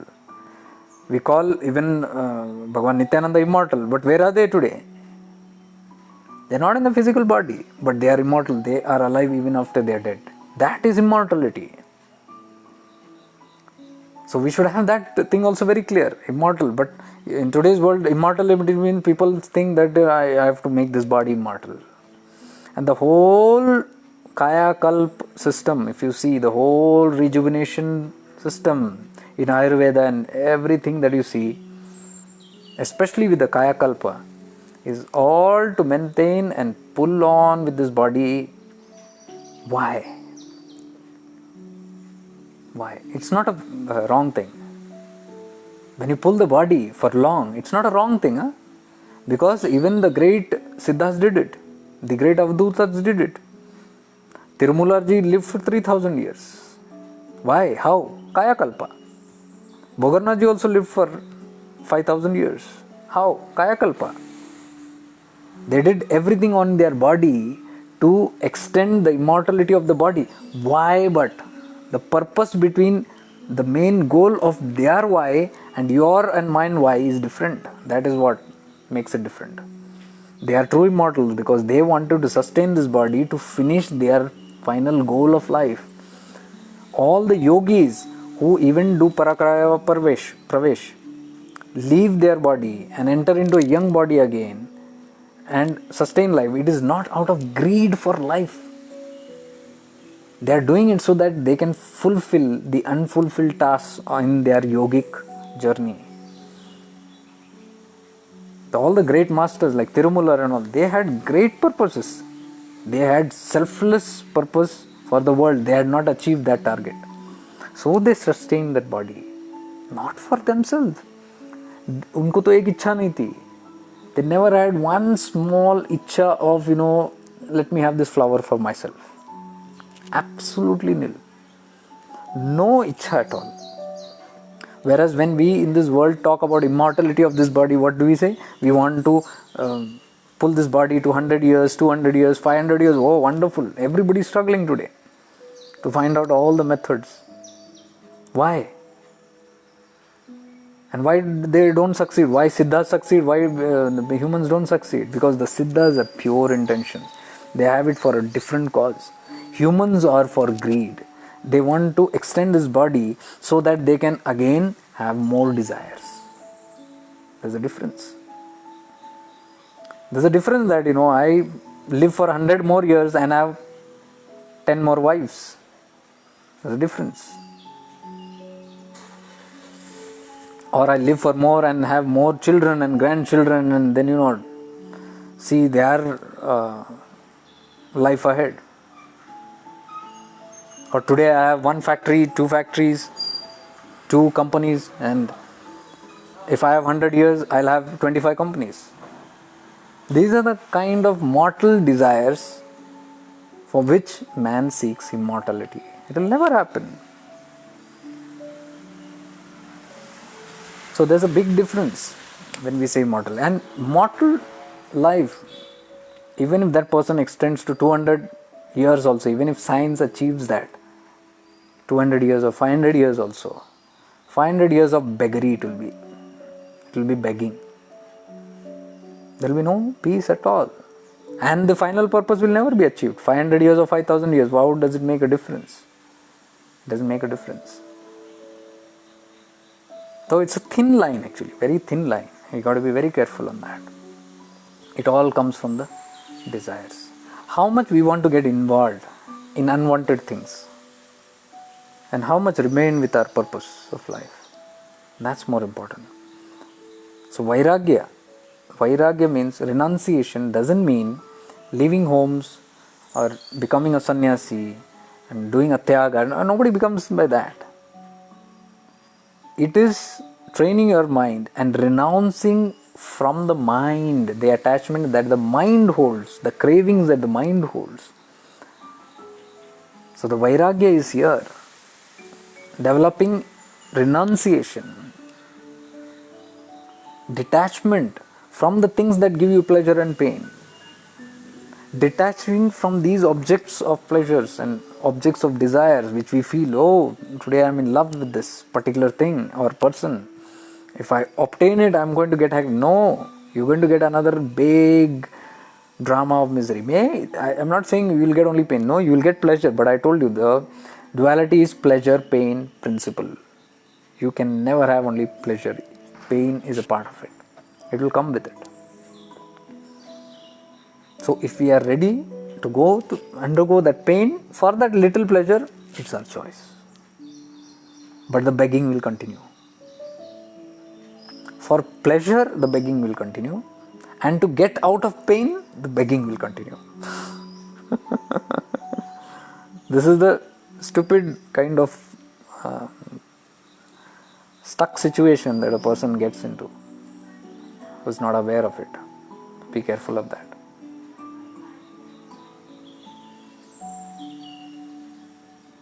Yeah, this is the same thing. How to remain connected all the time. That's what I'm saying. All the videos that I've been speaking for 1.5 to close to 2 years now is how to remain connected.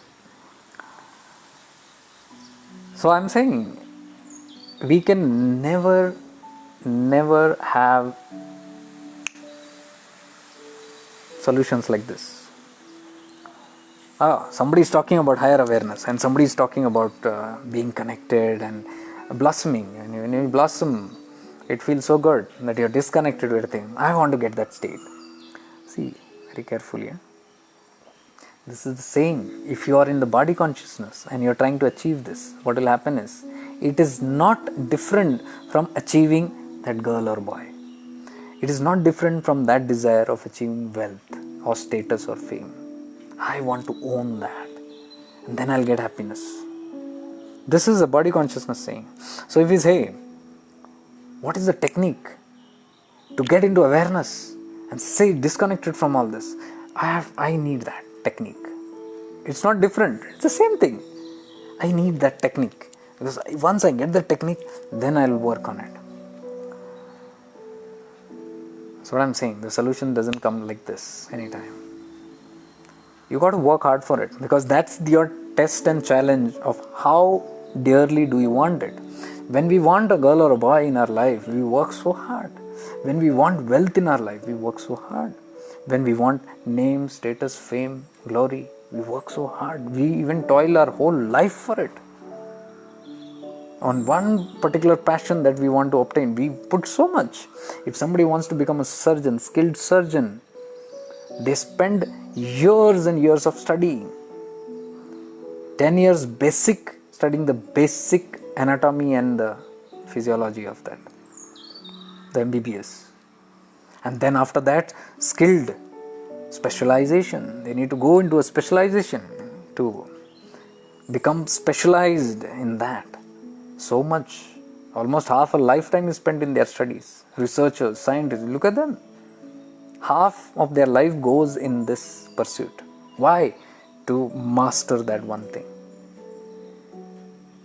And then when we talk about awareness or a meditative state or a higher consciousness, we want it like this. What I'm trying to say is, you need to invest your time, because that shows directly, relatively, as to how badly do you need it. A surgeon becomes a surgeon because he badly needs it.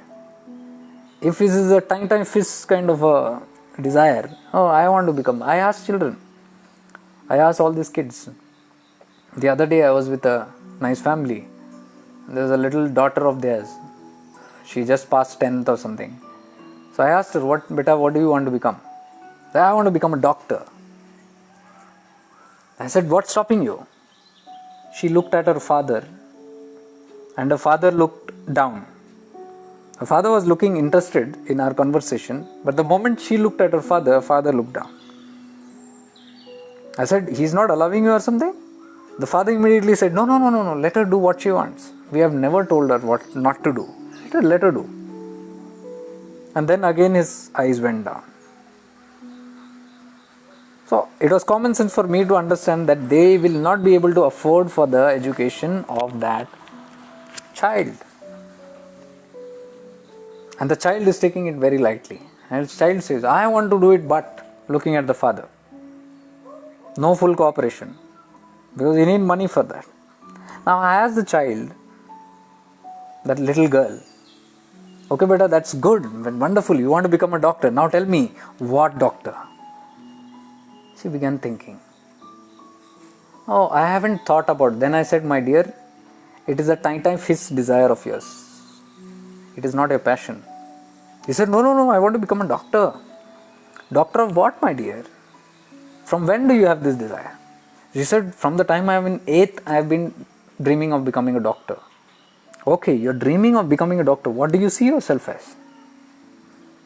Where are you sitting? What clinic are you sitting? What kind of patients are you treating? No, I haven't thought about that. I just want to. Means you want to wear an apron, the white apron. And she smiled. With the stethoscope around your neck. You like that? I said, yeah, I love that. So nice to be a doctor. I said, you have an imagination of something that, you're putting a stethoscope around your this and putting an apron. It's a desire that you have. It is more of a form. It is more of a status. You need the status of a doctor than actually the passion. You don't know what kind of patients you are going to treat. You don't love treating people. She said, no, no, no, no, no. That I like. I said, yeah. What kind of patients do you like? He said, why should I like patients? Then I said, this is not a passion, my dear. Because the first passion that really doctors and skilled nurses and all that will want is to serve. The true ones, huh? There are people who do it for money. There's just like ek dhanda, ye banana hai. I'm not talking about them. They have a passion, they have an intent. Of what? Money. Intention is very important. So their goal is money out of that doctorate. And this girl, goal was status. The status of how you feel after putting an apron and after somebody calling you Dr. So-and-so. Oh, you feel good. I said, wow, that's where your challenge lies now. Now what you're going to do is, you are going to gobble up all your dad's hard-earned money for your passion for that apron. You have no passion for treating patients. And what might happen when you pursue? You might pursue it for 10 years, MBBS, hard-earned money you're putting.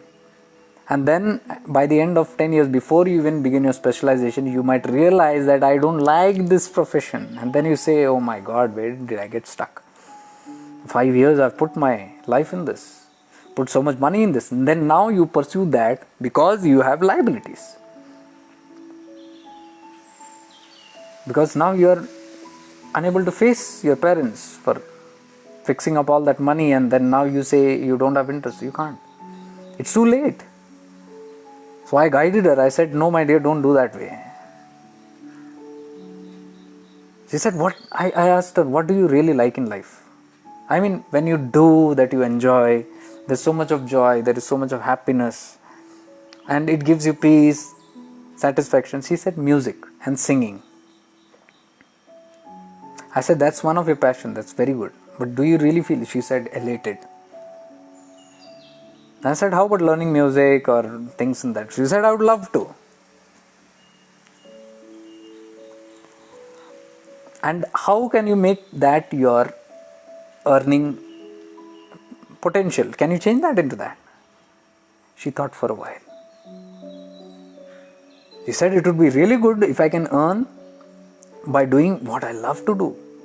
Then I don't have to actually work hard for anything because I'm doing my passion and I'm getting paid for it. I said, that is how you choose your career. That is how you must be choosing your career. Do you feel the same when you think about your doctor? She thought for a while and she said, no. In that half an hour of conversation, her life dream of becoming a doctor changed. By the time I left that home, she was a different person. She was looking into a different goal. And her parent, her father, sigh of relief. Poor thing, what to do? I told, yes, if it is really your passion to become a doctor like that, then you will study hard, you will earn a scholarship rather than depending on your money and your dad's money and thinking that they are supposed to spend for me, so let them do it. Instead of that attitude, what will come is, I don't want to disturb my parents for that. I will earn for it. That is real passion. Can you do it? She said, no. I said, then think about it. You're going to only waste your hard-earned money. Poor parents, middle class family. So I'm saying it. This is when we get blinded by the glitter of this Maya. This is what is meant by Maya. Maya doesn't mean that ye satya nahi hai, oh doesn't exist, this tree doesn't exist, this house doesn't exist, I don't exist. That is true, but if you think like that, nothing is going to happen. Maya means the wrong delusions that the mind gives, and we feel, we justify it, saying that this is right. In our life, we constantly live in this manner. We always justify our thoughts and say it is correct. It is good for us. So now I know what is right. Look at this child. And she was herself shocked. She was thinking that this is her passion, but she realized this is not my passion. So I need to work on something else. These are the 4 stages of your actual living. Dharma, Artha, Kama, Moksha. All the sacred scriptures talk about this. Dharma, Artha, Kama, Moksha. Dharma means righteousness. You're doing your dharma. What is right, you do it. That's your dharma. Artha means getting skills so that you can earn in this world. You can live in this world meaningfully by learning a particular skill and being paid for it. It's not wrong. It's a part of the scriptures which are teaching us. Dharma, Artha. Artha means that. Wealth. Or whatever credibility you need. It's needed. This is how we explain 100% worldly and 100% spirituality. It is this Dharma, Artha. Means in that Artha, in that passion what you are following, in that job what you are doing, in that skill what you are learning, Dharma has to be attached to it. It should be righteous business. It should be righteous work. The right mode of earning. And you develop that skill, no problem. Like I told, music, if it is, go for it passionately. Develop skill and earn from it also. There are people who earn from all these passions. Dharmartha. Next to is Kama Moksha. Kama is desire. So nobody says desire is wrong. Kama also is a part of life. You should have desires. Fulfill your desires, they say. These are the 4 stages of your life. The Dharma, Artha. Artha is acquiring wealth or acquiring skills to live in this world. Then is Kama, the desires that you have, whatever desires you have in your mind, your life, fulfill it. Complete it. Give completion to it. And then final is Moksha. Say, don't forget this. After or while you are doing this also, the final 4th Moksha, Dharma, Artha, Kama, Moksha. Moksha should be there. Moksha is liberation. That is your final goal. So see, these are all the beauty of the Sanatana, how they have explained. And this is of a worldly person's life, how you got to live. I'm not talking about sannyasi. I'm talking of a worldly person, householder, who is living in the world. They should follow Dharma, Artha, Kama, Moksha. Satya Sai Baba very beautifully connected this. I remember saying this once somewhere. He said, Dharma, Artha, Kama, Moksha.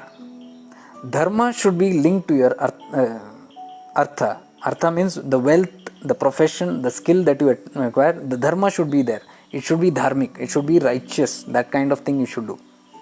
And the other 2 should be linked. Kama and Moksha. Kama means your desires should be such that it should have this foundation of Moksha. All your desires should have this connected. The Moksha should be the final thing. Or you can say in other words, your Moksha, the desire should be of Moksha. Actual desire should be of Moksha. Satya Sai Baba said this, very beautiful. So Dharma, Artha mixed in one, Kama, Moksha in the other. If you regularly see it anywhere, you see Dharma, Artha, Kama, Moksha, you will see people will only talk the worldly aspects. They'll say Dharma, you do your Dharma, righteousness. Artha, you acquire wealth, they say. And name, flame, everything. And then Kama, do all the passions that you have. Fulfill all the passions. Get indulge in everything and anything that you want, all the passions, all the pleasures, all the desires. And then they say moksha. Ant mein you attain God. This is how the talks are. You see in your YouTube and all this everywhere, the talks are mostly on this. The right thing is what Satya Sai Baba also said this. Very well, very beautiful. Dharma artha. Artha, that wealth and profession, what you are doing, should have righteousness. And then as you move to the next, your desires you fulfill, but it should have the desire you're seeking. It should take you towards liberation. Don't go for any desire that takes you in the opposite direction. It should enhance your moksha. And then you live your desire. This happens when you're living a life of awareness. Dharma, artha, kama, moksha becomes beautiful. These are 4 steps. I don't know why this came now. I just spoke about this.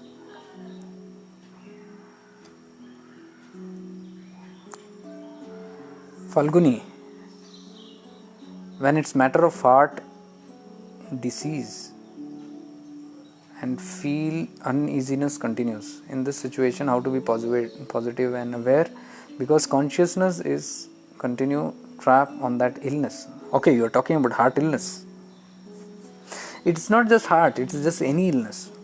It might be difficult, I do understand. Like for example, in this last week I was in a lot of pain with this cat biting me and my hand going so numb, and I could see the reaction is so bad that the agitation that came, the frustration, the anger that came, I even threw one of my specs in anger. The frustration was so much because I was trying to hold it with this hand and everything was slipping from my hand.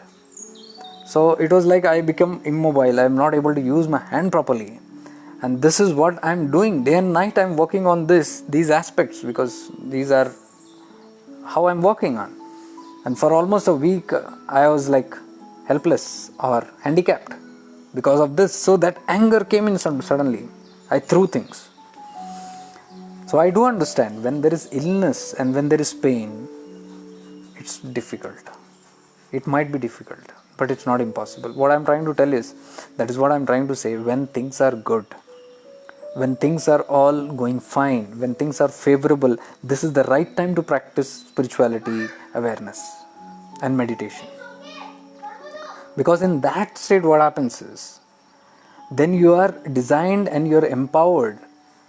When you are moving into such stages of life, when something else comes also, those people who are meditative, people who are in meditation, people who are practicing, you might not understand it. Oh, I've been doing this, I've been doing it. But when things go wrong, or some obstacle or challenge comes in your life, you'll see that a normal person will not be able to handle it. They will just go shattered. But a person who is deep-rooted in awareness and person who is deep-rooted in meditation and spirituality, they will glide through it. They might not go very easily. They will have their own things, but they will be able to sustain themselves, manage themselves through the issues or challenges, which is very difficult otherwise. Other person might get shattered. Now what is their power? Their power is they have been building on this, working on this in meditation or whatever, spirituality, whatever practice they have. It will come handy. It's not that it's going to go waste. It will take you, it will help you navigate. So the best thing that I always suggest is, when things are all favorable, do not take that for granted. Don't say that, oh, everything is fine now, let me do it others. The whole world is doing that way. The whole world is, ignorant world is that way. They say, this is not the time, let me enjoy my life, and जब बुढ़ापा आएगा then let me go into meditation. मैं बोल रहा हूँ, अगर आपकी हड्डियाँ कमज़ोर हो गई, if your body is weak, you can't sit also properly, and then at that age you are trying to meditate, you are trying to go into awareness, you are trying to learn, it's impossible. A person who has never meditated or practiced spirituality whole life will find it impossible during their last stages of life to practice it. It's very difficult. Same they say, no, awareness. When I'm going to die, let me become aware. It's impossible. Even during death, it is not possible. Only if you practice it while living only, then only during death, that is going to be, the transition is going to be easy. So this is one part that I'm saying. As I told you, like many people go into all forms of allopathy and then they come into Ayurveda and natural now because they have lost hopes there and no doctor can give them any assurance. They all give limitations. You have so many this. Now they come back to normal living. And they now try to have. Previously they were not doing it. Why? Because naturopathy or Ayurveda, this has got bitter things in them. This has got something that is uncomfortable. This is not as pleasant as, there is so much. My tongue is lavishing so much. All the beauty in that food, the non-veg and all those things, oily things and fried things, I'm enjoying it. Confectionery, bakery and all these things, it's lovely. So why should I go? Because if I go for Ayurveda, it's a pathya, it's strict in diet. You got to follow a certain diet. You're getting it? So you can't eat this, you can't eat that, and non-veg and all, it's prohibited while the treatment is going on.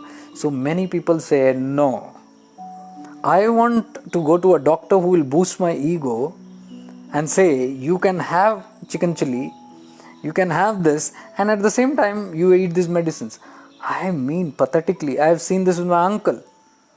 He's in when I visited Kerala 1-2 years back, and he is a patient of dialysis. And dialysis means you cannot have creatinine beyond a certain level. You got to be very careful of the potassium, creatinine, and all that. So salt is absolutely nil, and everything is there. And allopathy doctors, he is undergoing that, but he is eating everything. He can eat non-veg soup, he can eat oily things, he can eat everything. And I said, why are you eating this? This is so harmful. They said, no, doctors have said it's okay. You don't leave the medicine, they said. Don't leave the medicine. But diet, you can eat everything. You can eat egg. I said, what the hell? Those organs have gone out of case because of this wrong diet, first of all. And now, medicine is promoting it. You eat medicines and then you still stick on with that.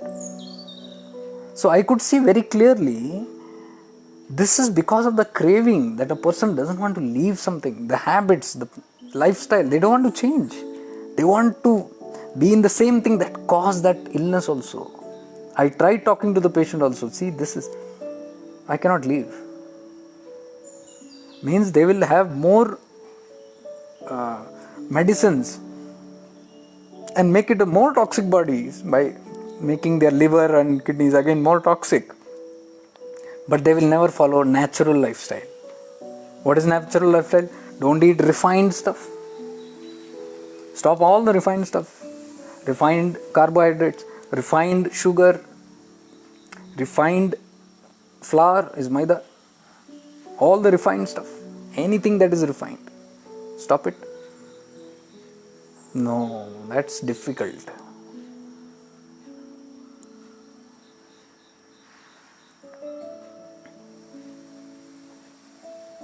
All the gluten products, so many wheat products are all gluten based.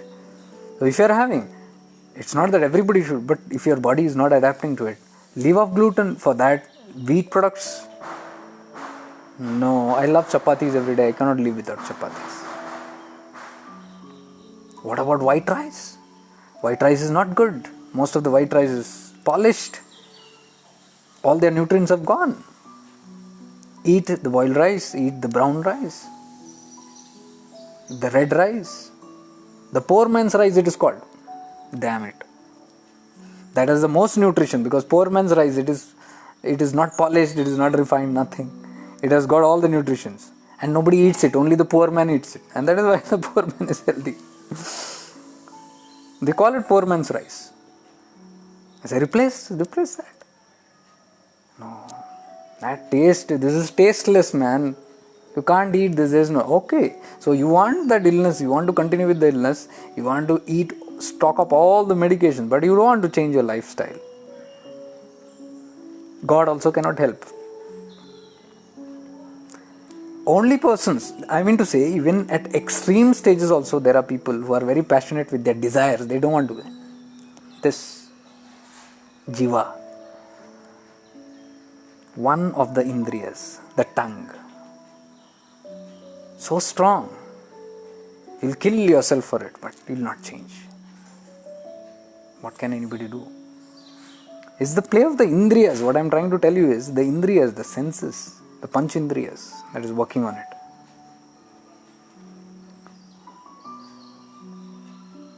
So there are people who might die with it, but they will not compromise. There are others who, out of fear of living or not wanting to die, they will make a change, but it is not hard wholeheartedly. Then they will find the medicines bitter. Then they will find the food, the brown rice is tasteless. Oh, it's not fried, it's not this. Oh, and then you eat it like, oh, you got to be alive and somewhat. And this is a struggle with natural medicine also, people who come into natural medicine. Why? Because they have not understood the basics. So what I'm trying to say is, while we are aware, while things are good for us, we should try to make modifications into that. Any kind of organ failures that is happening, and if you're treating yourself with modern allopathy, treat, no problem. But do make lifestyle changes. The root causes are something else which is causing that disease, which no science will tell you. You got to work on that.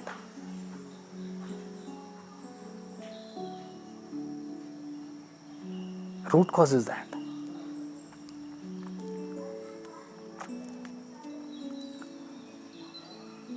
So if you find yourself with such challenges, make changes into your lifestyle. And that might not be easy, but that's the way. You got to come back alignment again. If you're aligned, then you're fine. If you're not aligned, anything, any disease, any problem in life comes when you are out of alignment. So it's nature's way of telling you, come back into alignment. But we don't.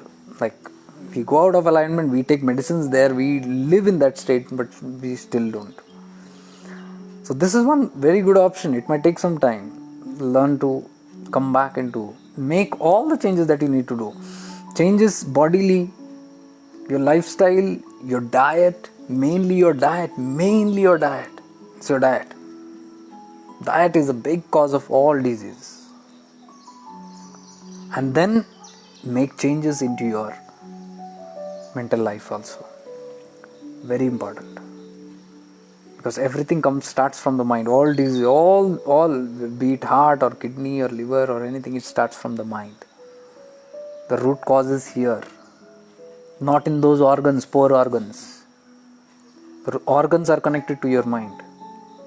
So anything that is incomplete or flickering, that will, depending on the intensity and the kind of fluctuation and the kind of vibration that is had, it will affect similarly certain organs.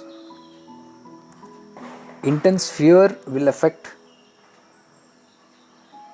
the lungs, the heart, chest area, anahata. When we cannot give out love, when we cannot openly love people, when we cannot accept love, that is also important. Not just giving love, even receiving love. Sometimes out of past incidences, we might not easily take in somebody else's love. If somebody is loving, you might doubt it or you might push it away. Means not receiving love. Anahata gets shrunk. The heart and lungs are related to the anahata. Opening up more. Loving myself more. Loving others without criticism. Main. We are not able to love others because of our criticisms, because of our judgments. We judge life. When we judge others, we cannot love them. Mother Teresa said this. If you judge others, where is the time to love others? Very true. Where there is judgment, there cannot be love. So these are the changes that I am saying. These are the changes. I need to reflect and see. Oh, am I judgmental? No, this is hampering me. This is not hampering anybody else. This is killing my organs, my life. So I make a very strong effort. I'm not saying overnight changes. It will take some time, but I'm making an effort at least, walking towards that. And then saying, no, I'll change my mindset. I'll change the way I think. It's faulty thinking which is giving me faulty problems. I need to change the way I think. And when you say that to yourself very strongly, you have taken the first step. Very important. And then you start walking. And then, as I said, that cigarette thing and all those things, you look at it, you got to develop the habit, hit on again, develop again and again. You're getting distracted, again pull back. You're again getting distracted, again pull back. Even if it takes a lifetime, say that I will still do this. Some people will do it 1 month, 2 months, 2 years, and then say, oh, this is what, I am doing this, but it's not happening. Say, even if till the end of my life, if I have to shift into awareness, do it. I'm telling you, it's a mindset. When you have such kind of a mindset, the attitudes will change, the results will change. So, it is very important to first gather up courage in the mindset to make that change. Whatever change it is, whichever organs, whichever part of the body. It's not that, because I was a person who was so ill with so many issues in life, so many illnesses, so many things. It took me a lifetime to work on my body and my mind and things. And still I am saying I'm not perfect. There are still some areas which need corrections. And I'm very eagerly, constantly watching. Because I know it will happen, because it has happened. A lot of things have happened. It has changed. A lot of illnesses have vanished. Just by correcting mindset. Mind you. It's possible. For that, I suggested this book. This is one beautiful book that I carry a lot with me. I give to my friends, all my friends, whoever needs it. Heal Your Life. Lucy Hay. Buy it. Amazon, you get it. Lucy Hay, Heal Your Life. It shows about all the thought patterns, wrong thought patterns, where it will affect, which part of the body it will affect, which kind of disease will generate. So you change your thinking, change your emotion, change your feeling, and eventually that cure will start happening there. Everything is deeply related. Everything is very deeply related. So becoming aware of it, taking responsibility for it is very much important. I am telling you, it's very, very deep.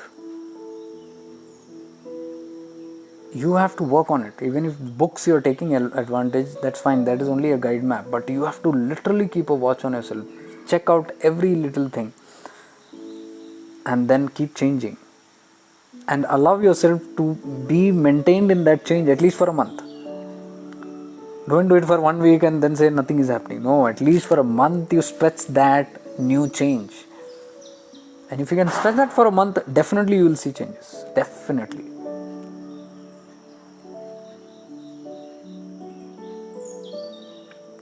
So all things of the heart are mostly not shrinking in, opening up to life, loving everything possible. It might not be easy with people, but you can do it with things of nature. Connect with nature more. Understand the living of nature. It's beautiful and easier. If there is fear, also the lungs and the heart area can get constricted. Intense fear and resentment, unable to forgive, revenge will affect the kidneys. It will catch up there. Intense anger, irritation, liver. Ill feelings towards others, hatred, jealousy, stomach. All these things are very deep. They say, तो तुम्हारे पेट में क्यों जलन हो रही है? See? Why didn't they say तुम्हारे आंतड़ियों में क्यों जलन हो रही है? या तुम्हारे टांगों में जलन क्यों हो रही है? Why did they say तुम्हारे पेट में जलन क्यों होती है? Jalan, jealousy. Because when you are burning in jealousy, the stomach produces the acid.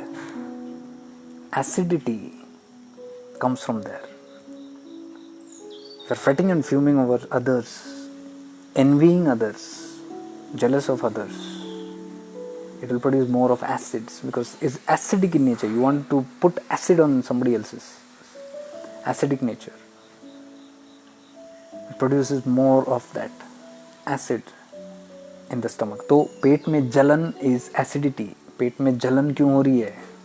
Acidity linked with jalan, jealousy. Very deep it is. All these things are very deep. So in a life of awareness we live. We are constantly monitoring. That's what I'm saying. Instead of monitoring the whole world and what others are doing, what the mobile people are doing, forget that. See what I am doing, what my mind is doing, what my life is doing. That is the only thing that will help us.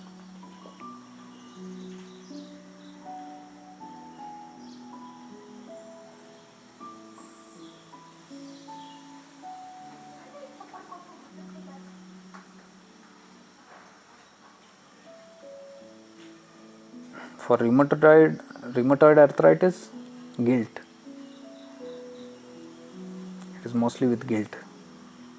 Guilt and anger towards someone, revenge, anger towards other people, and having a avengeful, unforgiving. I can't forgive. That is when you can't forgive only there is a constant thing like revenge. I can't spare you.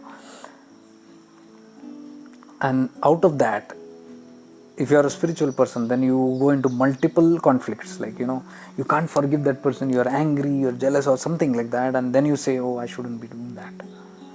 I'm getting angry on that person. I shouldn't be doing that. And then you develop guilt. Guilt is the main cause of arthritis. Guilt means pain. Anything that gives you pain is guilt. Guilt is self-punishment.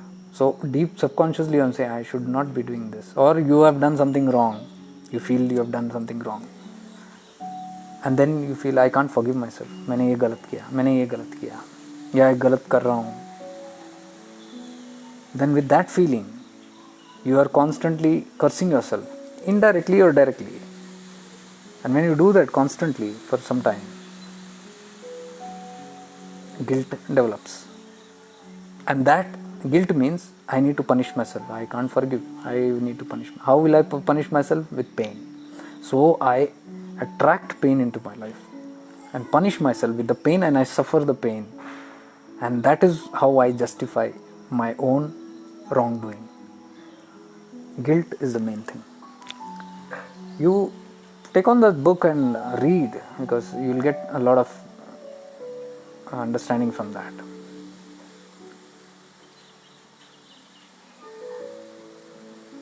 Hemlata. Sometimes gets hard to focus on flower or to be kurma when we see one loved one suffer in life. How to overcome this challenge? That is your attachment actually. You have to go, Hemlataji, directly to the root cause of any problem. Now I said, look at the flower bloom, and I said like a kurma, withdraw. You can't withdraw if there is attachment. So withdrawing is not the problem, attachment is the problem. Why are you not able to withdraw? Why are you not able to see something bloom? Root cause is attachment. Because I'm overly attachment. Attachment means obsessed and possessive of a person. I want that person to be the way I want. That is one way of obsession. The other is, if they miss out, or if they don't listen to me, or they do something else, then I get offended. I feel bad about it. These are signs and symptoms of deep attachment. That means the other person, whomever you are attached, whatever they do, you suffer. You don't have to suffer by doing anything. You just be connected and attached with somebody, obsessed with somebody, and then you have become a puppet in their hands. Now they might not be doing it deliberately. They will be living their life. But they have the power to offend you or to move you from a space of peace. When that happens, understand there is attachment. Why is that connection coming from? From attachment. Why? You are attached. Connected with that person very deeply. You feel responsible for that person. With such you cannot pull the limbs back because your limbs are fully tied into their limbs, hands, head, everything is tied, chained to the other person. Then how can you pull it back? So pulling back is not your problem. The problem is the chains. What is that? Attachment. For that you have to detach. To detach, you have to allow that person to live the way they want to live. Make them independent. Make them not in my control. That is detachment. And then you love them. There's no problem. You provide the love, you provide the support, you provide the help, but not attachment. Anything that they do otherwise will give you trouble.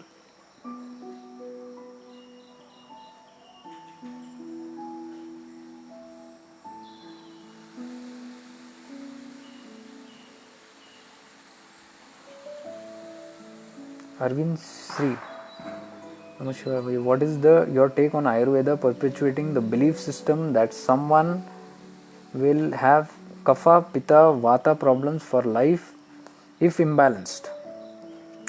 Look, vata, pitta, kapha, these are three attributes, these are three natural ways your body is constructed. When you are born with one of these constituency. Either you are a kapha person, or you are a pitta person, or you are a vata person. Vat, kaph, pitta. Vat is air, vayu. Pit is bile, which is your pitta, the excess yellow that you excrete from your gallbladder and liver. And kapha is your mucus, cough that you have in your lungs. These are the three constituencies of the bodies. Everybody is born either in one of these. Nobody is exclusive. They have to be one of these, or they will have two. Like you can be a vata kapha, or you are vat pitta, or pitta kapha. You can have two constituencies. So when Ayurveda says, it's not the belief system that somebody will have these problems for life if imbalanced. It is perfectly right. These are called Tridoshas. Chidakasha Gita in 1 or 2 days back only it explained very clearly about the Tridoshas. Imbalances of the Tridoshas that happen. These are the three doshas. Dosha means imbalance. Means out of attunement. When you are not in natural attitude, you miss out one of these, it is one dosha. Two dosha. Three dosha. So if you are, let's say, a pitta body, pitta means you have lot of heat in your body, you have lot of aggression, you have lot of, your solar flares are alert, active, and you have all these kind of issues with your Manipura, is the pitta chakra. So you will have definitely high bile, high acids in your stomach, acidity problems, and all people with the pitta will have that. Dry skin. These are all outcomes of that pitta. Kapha is again with your cough and all that. You are having a cold body. You cannot, and pitta will be a hot body. It's heat. Your affinity is towards heat. So naturally, if your affinity is too much with heat, and if you are having a over pitta, it is out of balance. If your pitta is out of balance, that means you are a heaty body, and that means that you should not continue to aggravate that fire. So Ayurveda will suggest you change of lifestyle to bring in the coldness in you. Are you getting it? They will ask you to avoid foods that are heaty, that will heat up your body, like non-veg and all, alcohol, all these things. So they will say you will have to cut down or quit those things. Now that's why the people don't go there, because Tridosha, to balance it I have to change that. That's difficult. I'd rather drink alcohol and pop a pill, or have a lot of non-veg and take acidity pills. It's wrong, actually it's wrong, because the root cause will not go there. So everybody has one or this dominating constituency. So it depends on what you have, what sharira you have, and then accordingly you have to balance it's for lifelong. Whole life you will have that particular dominancy of that constituency. You might be a Vata Sharir or Pitta Sharir or a Kapha Sharir. Find it out and then accordingly make changes. A lot of health issues will get. Ayurveda, when you approach an Ayurvedic doctor, this is how they study first. What is your nature? Which are you? And based on that, they give the treatment. And what are the treatments? To balance these dosha. That's all. They will not bring in some medicines and try to cure something or treat. It is just balancing. Whatever has gone out of balance, they bring in balance through medicines or through change in lifestyle and diet. So there is no take in this. You have asked this question. What is your? It's not a belief system. It's a fact.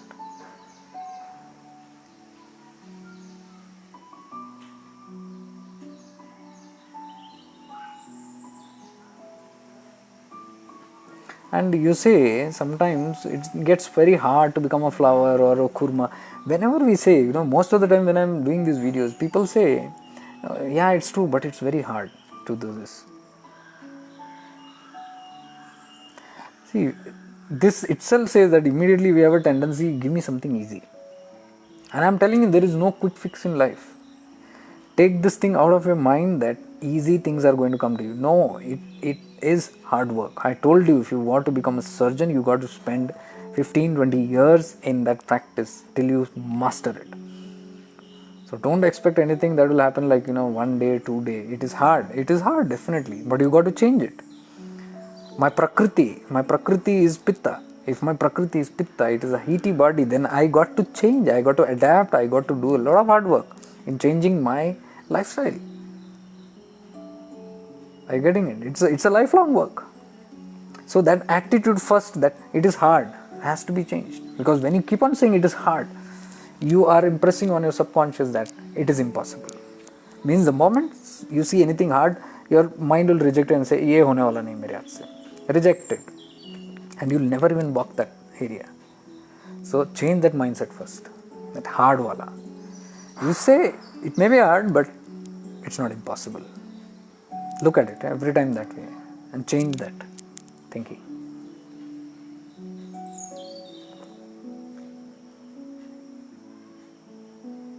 Priyanka Singh, can these unwanted emotions be cleared by shifting into awareness on the solar plexus? It's called the second brain, where all the emotions are stored. Surely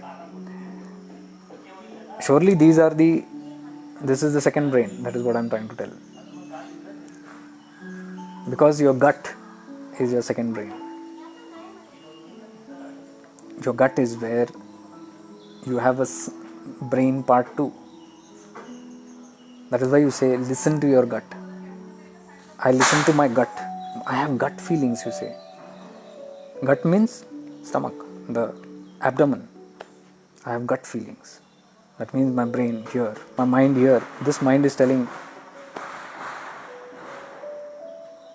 So yes, you can shift your awareness into that. You can focus more on your whichever chakra you feel. Like you said, the Manipura you feel. You look at it and feel it blossoming. Feel it clearing everything. Feel it becoming lighter. Feel it opening all the petals and being shining bright and giving out energy. You always bring in that imagination, that kind of a feeling. If you do it in all chakras, excellent. That's a sadhana in itself. Sit doing one by one. And if you can add Guru Mantra to it, wonderful. Most of the sadhanas are on that only, but you got to do it with this awareness. So if you do it on all the 7 chakras, very good. But if you are focusing on one, I would say that is a little difficult, because what will happen is then your mind will focus and you want to clear that as soon as possible.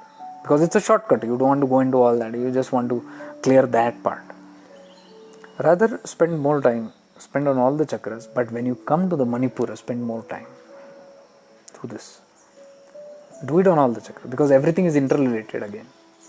You can't say the root cause is only there. No, it can be even in your Sahasrara. It can be even in your Anahata. Your emotions can be stuck even in your Anahata, and there will be a link to your Manipura also. So it is always better you cleanse all your chakras but stay for more time rooted in your Manipura, whichever you feel problematic, and then see it clear of everything. Even if you just keep imagining with your eyes open, also in awareness, shift into awareness, be that part, be that chakra, and imagine you are that chakra and spreading out that light and clearing everything. Everything is becoming bright and nice. You will start seeing differences. So, yes, you can do that.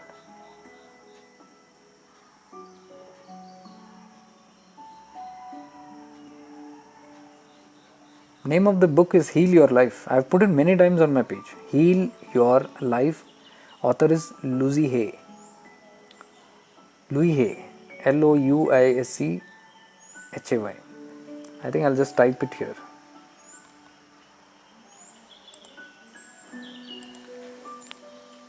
How do I type here? Oh, there is something here. Okay.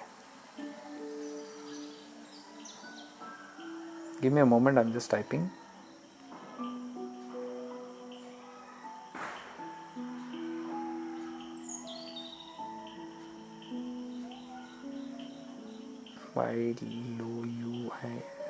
Louis.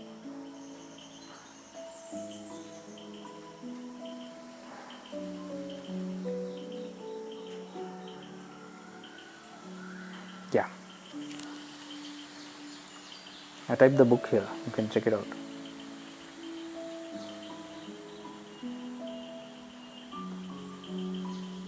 Arvind C. Can one's dominant doshas change with sadhana and yoga? No. It will not change. Because, see, doshas can be balanced. But, yeah, doshas, yeah, it can be. But that dominancy of that, whichever nature you are in, whichever prakriti you are, if you are a kapha person, that cannot be changed for life. You are a kapha person but by managing your lifestyle, by avoiding, like kapha means cold, you should not eat too much of ice creams or curds and all those things. If you are careful and you eat little more that is heaty to your body and all that, then you can manage that dosha, then it can be balancing it. But you cannot remove that prakriti of that I am a kapha person. That will remain.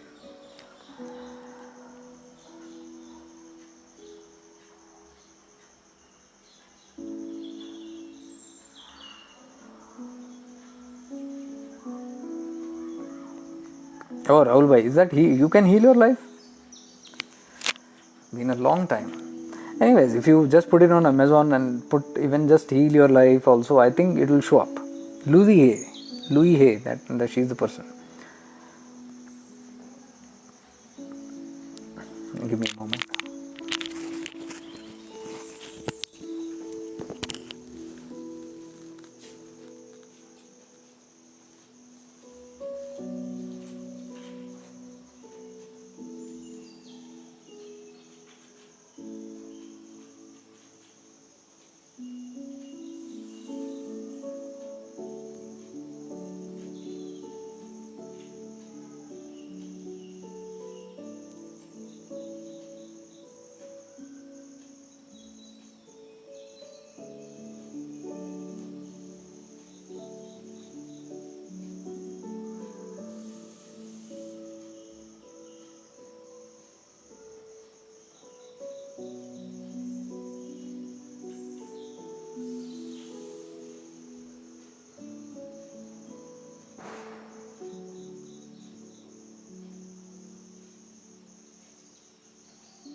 Sorry for the gap. I had to take a small break, and I also looked at this book. Yeah, this is the book. It shows ulta here. Yeah, it is You Can Heal Your Life. Rahul bhai, correct. The old ones were yellow, but now they are giving this. So, on the other side, in the end part, you'll have all this emotions and like for example, if you have knee problems, it says you have stubborn ego and pride, inability to bend. There is fear and inflexibility. You won't give in. Knee problems.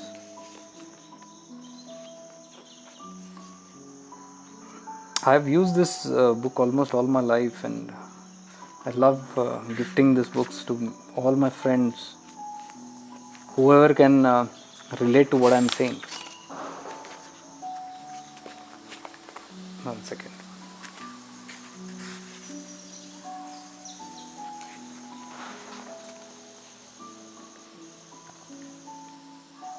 See, heart.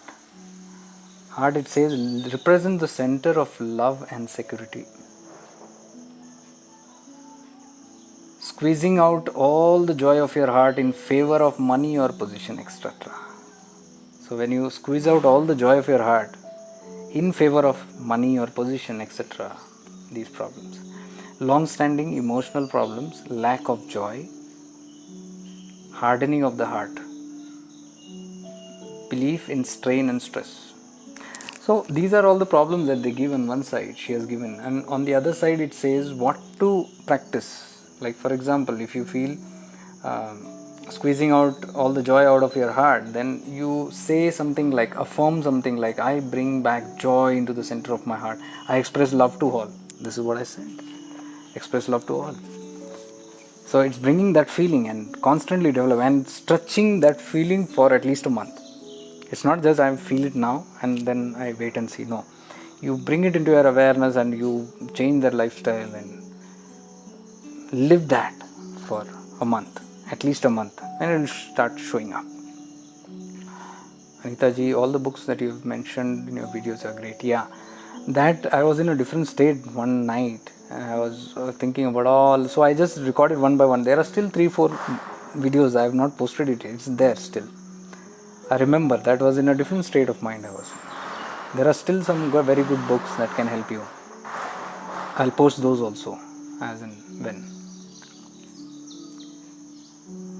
Suti Mukharia. Bhaiya, is it available? Yeah, it is available not in Hindi. It is there in Malayalam, it is there in Tamil, it is there in Marathi, it is there in Kannada, it is there in Hindi, Telugu also. It's a very beautiful book, and I think they are selling it so much, millions of copies. I think this the other day, just last week, I gifted it to my friend Sachin. It was only 99 rupees. This whole thing, this is a 99 buck. Printed price is 450 here. So because they have massive sales on this. So this is one, and the other was, somebody was asking about, 1 second.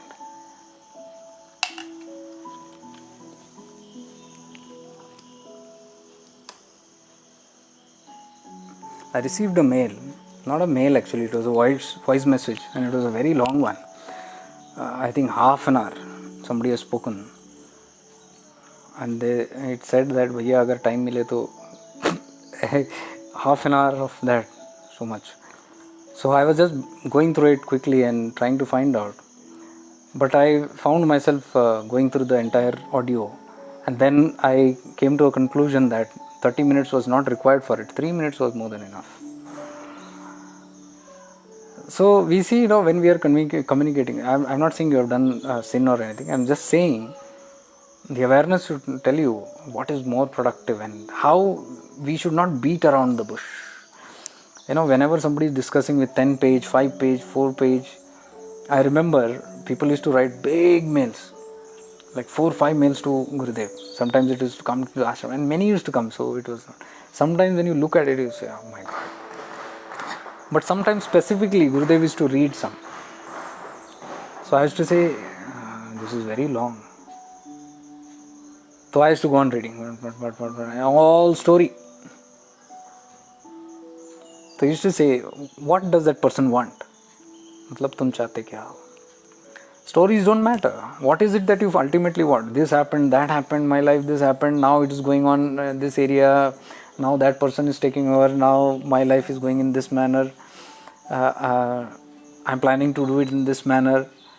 What if this happens, what if that happens, what was the meaning of that, why did this thing happen in my life, all these things, and then this person came, this thing happened, and I went through this kind of trauma, this kind of pain, then 6 years I was in that, 1981 this surgery had happened, and 1992 my breakup happened, and then after that I went to this, all these stories. Who has the time to listen to all this? I mean to say, what did I tell? It's that the stories are different. Everybody has their own. This is what I call this as drama. This is not story also. This is life dramas. We have all life dramas. So don't write biographies, my dear, on that, because when you write and spend so much time, you are actually writing your future. If so much of muck you can put it out in paper. I've seen so long mails, so much of pain and so much. I mean, why do you want to keep on pouring your pain? And simple, Gurudev used to say, what do you want? तुम चाहते क्या हो? Once I remember I was very new to the ashram, and I didn't know about this. So I wrote about my first mail that I wrote, long one, 2-3 pages, and I thought Gurudev will be very impressed. I wrote, and then after some time, only one reply came, one line. What do you want? I said, for all this, I was expecting some big counseling and big talk about it, and big justification to it, and big compassion, and showing a little love for my pains and all that. I said, what the heck? He said, what do you want? How rude and how straight is that? What do you want? But he meant it. It took me a lot of years to understand that there is no absolute use in life dramas. That is why he used to always say, drop your life stories. Drop your life stories like a hot potato. So don't write those mails. I mean to say, I am at least not interested in reading. Why will anybody be interested in reading all these life dramas? It's just like reading a film script, I'm telling you. Where all these film scripts come from? They come from people's life, and then they say true story. Somebody else's drama, real life drama, they convert into filmy drama. Don't get stuck into all that. And that audio message also is too long. I mean, if you just put it to the point. It is that most of the time when our mind doesn't want to look into what we want in life, then it keeps on beating around the bush, around and around. Or sometimes you know what you want in life, but you are not comfortable with it. So you beat around the bush and beat around the bush. And most of the time who write for assistance or solutions, it is with the intent that you tell me what I like to hear. Because if you tell them the truth in awareness, they will not like it. They'll blame me for that. I've been cursed also for that many times, and I put that thing, just blast me. So that is why I said this counseling kuch kaam nahi karta until that person has the credibility and responsibility to take responsibility. Okay, this is my life situation. I need to change this. Now this is where am I getting stuck? If you tell that, how just that, where am I getting stuck? I am unable to khatam. You tell 10 different stories to it, nobody is going to pity you, nobody is going to have any compassion, extra compassion. Just because you have an extra beautiful drama, nobody, I mean, a person of awareness is never going to feel extra love for you or extra compassion or extra sympathy for you. I thought my Gurudev would feel that because he is at that state. But he was very crude. So in some basic thing that I could catch from that mails or the thing was, one was she said that she is already practicing and she is doing her practice. She is already counseling people online and she has got a business set up. And she's doing well. She said she's doing well in counseling, and these videos help her. I'm glad it helps, because I've seen a couple of other counselors also who are doing mind training, who have their own business in psychotherapy and all that. They have also written on this, that these videos are helping. Why it is helping? Because it's awareness. So previously they said they were looking into their clients, they were talking with their clients, they were understanding things, but without awareness. Now when they're doing it in awareness, it is helping them see a lot of things. And there are a lot of tarot cards readers also. I think I believe at least 4 or 5 here who are linked with this, who do their tarot card reading. And this person who wrote about this is a tarot card reader again. So she was saying previously it was this way, now it's good, and she's got good clients and everything. One thing she was saying is, sometimes when the client is talking about their stories, because all the clients will talk stories, and they talk stories, I give them good solution and they are happy with it, and all the solutions are good. But what I feel is, when I listen to it, I get affected by it. Sometimes I am unable to relate whether it is my emotions or it is theirs, and it gets mixed up, and sometimes I get affected too. This you got to be very careful. This is one first thing that you got to take care always when you are online with anybody, any client or anybody. Like the things that we do here, you are interacting with energies, people's consciousness, people's energies, and definitely they are vibrations, different intentions. You don't know who's holding what kind of intention, who's holding what kind. And when you're deeply involved, especially with your clients, something like tarot reading or doing any psychotherapy or counseling them and all that, you are doing energy work. It is more than that. So you got to be very careful. First you got to be very much shielded. I'm sure you must be knowing how to be shielded. That's fine. Why you are getting affected by somebody else's emotions is because you are getting too involved. You are not knowing your limitations of where you as a professional should be there and where you should. Sometimes we get carried away by people's emotions. That is why I say, you'll never get pity out of me. Why do I say that?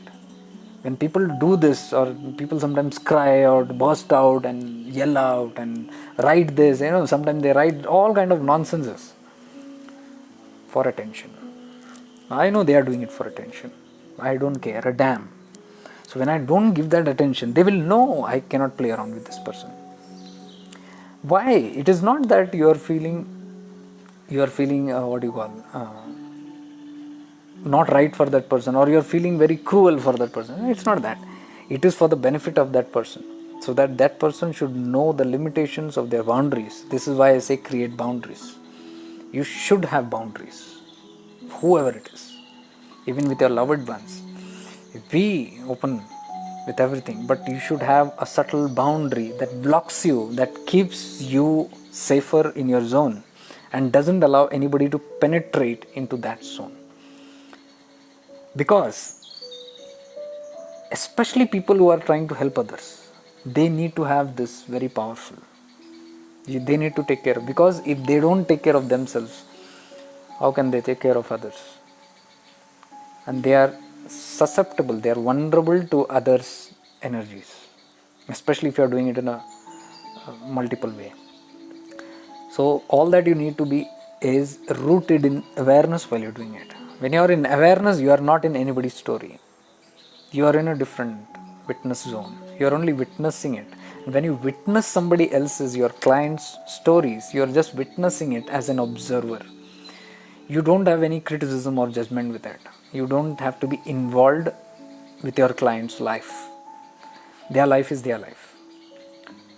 So whenever your client is talking something deeply relating with something, issues in their life, you say, I feel like it is my life. No. That is because there are something that is resembling with the client's life and your life. If there are unhealed parts of you, if you have not healed your life completely, so that unhealed parts within you will remain active. And when somebody from outside, a client, is talking their own wounds or they are unhealed part of themselves, that will definitely trigger that within you. So it is your own unhealed wounds which is triggered by that client. And when the client is talking about some pain or thing that is happening in their life, you relate it with your life. It's your own wound that has come up now. And then you feel you're unable to know it is the client's life or it is my life. So whenever you feel it is client's or my life, know there is a unhealed pattern that you need to take care of. But that's a good thing, because the moment you identify there is something that is triggering me that needs attention. So if you are a therapist, then it's easier. You note down, take note of that, and you work on that. So it will help you. It will just help you in every way. But for that, I would always suggest go into awareness and do it in awareness. You have already mentioned in that you do it in awareness with your Gurudev's help, and everything is happening, connectivity, energies, healing, all those things are happening. That's good. But then this is a loophole. From somewhere there's a gap that's happening. So you need to set that right. So don't get carried away with anybody's emotion. And you can get carried away only if your life's unhealed parts are there. Always remember this. If you are getting carried away with somebody, somebody is crying, then you feel like crying. Oh my God, I can feel the pain. No, it is not their pain. It is your pain. Some unhealed part within you is making you feel that pain. And then you're saying you are worried. No. Deep awareness will show you this. This is your own unhealed parts of you. So it's, as a therapist, I believe first it is very important that you work on your own unhealed parts. If there are unhealed parts of you and you're constantly saying I'm in love with someone, you're this, that, and then you're not in touch, but you're stressing so much, I am in love, and then you're saying I'm not in touch, I'm not, for a long time. I would say stop hiding. Stop running away from your own self. Face it. Take a decision. Be done with it. Don't keep it pending and don't run away from it. Because the statements mein pata chalta hai and it's conflicting. First you say I don't and then I do. I don't, I do. I don't, I do. Unhealed parts of you. Get into that.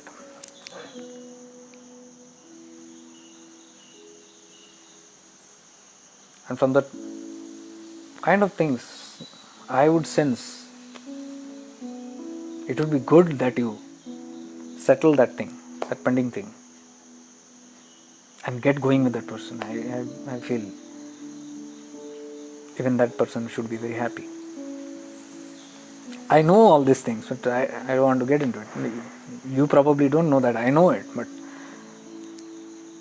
because your mind says it, it's nobody else saying it. Your mind is telling it, but you are unaware. When you say something, when you write something, when you share something, you have the solutions in that only. We don't notice it because we are in body consciousness. When we are rooted in body consciousness, we don't see this. To see that, you have to shift into awareness. To finish off that, settle that thing. Don't leave anything pending. Either it is a do or it's a don't. If you are a don't, I don't like, then you should not be talking about it in half of your message. If you are talking half of your message, only that, then it is I do. Then if it is I do, why is that? I mean, whatever external problems should be there, you should be able to confront this with yourself first before confronting it with anything else. Another thing that someone asked is, whenever I think deeply about someone, there is a climate change. I don't know if this is an illusion or something. I've seen this whenever I'm deeply thinking about somebody whom I deeply love. I have often seen this. Suddenly the wind changes. Suddenly the clouds appear. Suddenly it drizzles. Or suddenly there is a change in atmosphere. She even said that I won't tell this ever in my life to anybody else because nobody will understand this. They will laugh on this. But let me tell you, the moment you said that, the first sentence that I heard, something went into my mind and said, wow, it's good. Because I had similar incidents in my life. whenever I went deeply into a certain kind of state of mind, I have always noticed change in atmosphere around, especially rains. Whenever I'm very contemplative, or you can say whenever I'm low, contemplatively low, not that very depressing low, contemplatingly, I mean, you are aware of life, but sometimes you are going low, and then you are aware of the higher awareness, but sometimes life drags you down. So in those states, when I stay for some times, I have seen many times, suddenly the clouds, and suddenly there is a rainfall. I used to confuse this many much times with my Gurudev. Sachin, आ जाओ. Well, late नहीं हुए. You can always see the. आज sorry, I could not share it on my other pages. I forgot. So 2 groups I share, I could not share it.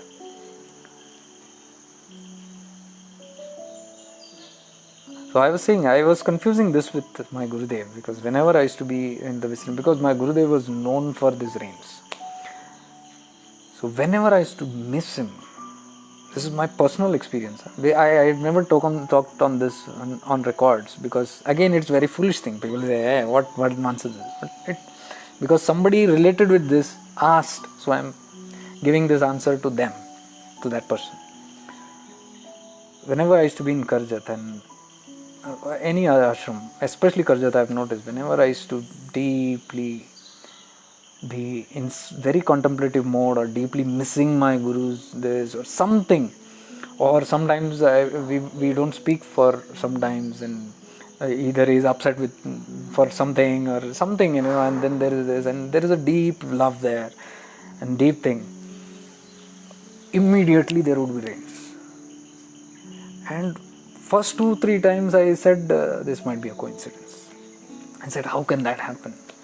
But then it became so frequent over the months. Whenever it happened deep, and there was rain. So then I began anticipating, when I was going into that mode, oh, will there be rain? And I used to look, there would be a change in climate. So it's true. But it is not definitely because of somebody whom you love.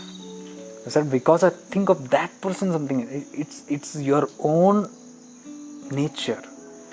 Because the more you attain to nature, mind you, the more you become one with nature. There's no difference between you and nature. I have told you about these plants. If you are one with that tulsi plant, will there be any difference? I mean, if somebody is cutting that tulsi plant, I'll feel the pain here. I feel very jittery. Somebody is cutting plants or chopping things. I feel somewhat. I can't. I mean, we'll say what the heck is that? But somehow I can't.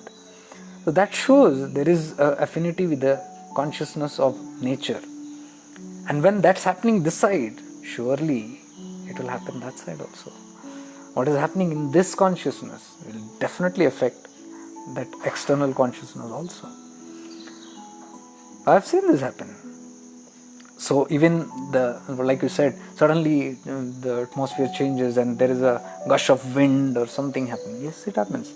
Maybe people have not noticed it, or they must have said, hey, too hard to believe all these things. But it does happen. Especially if you are a conscious being, if you are more outwardly, if you are more compassionate, if you are more connected with nature, I think then you should start believing it. So you said this happens, but again I would say, don't fall into it. You said this is there, it is there, but see, don't get carried away with it. Have I ever spoken about this before on record? I have not, because it's not important. Because these things can distract you from the actual things. These are good to enjoy and have an understanding about how you relate with, but don't get stuck with it.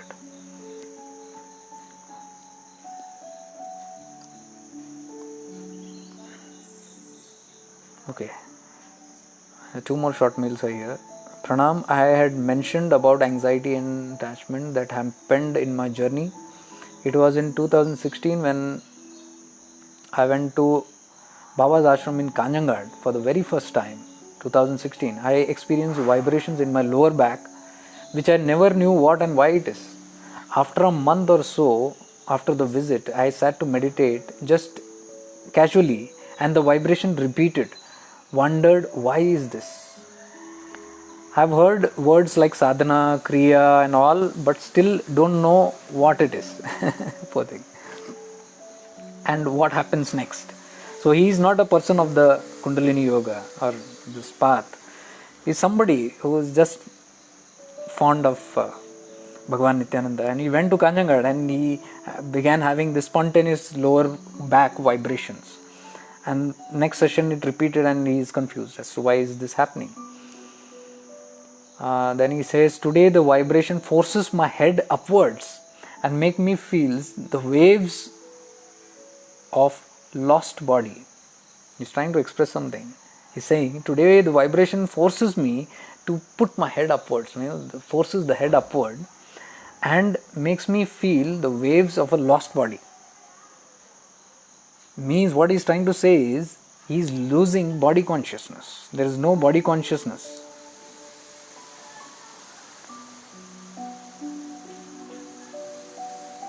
I mean, Devan, this is a state which many people die for.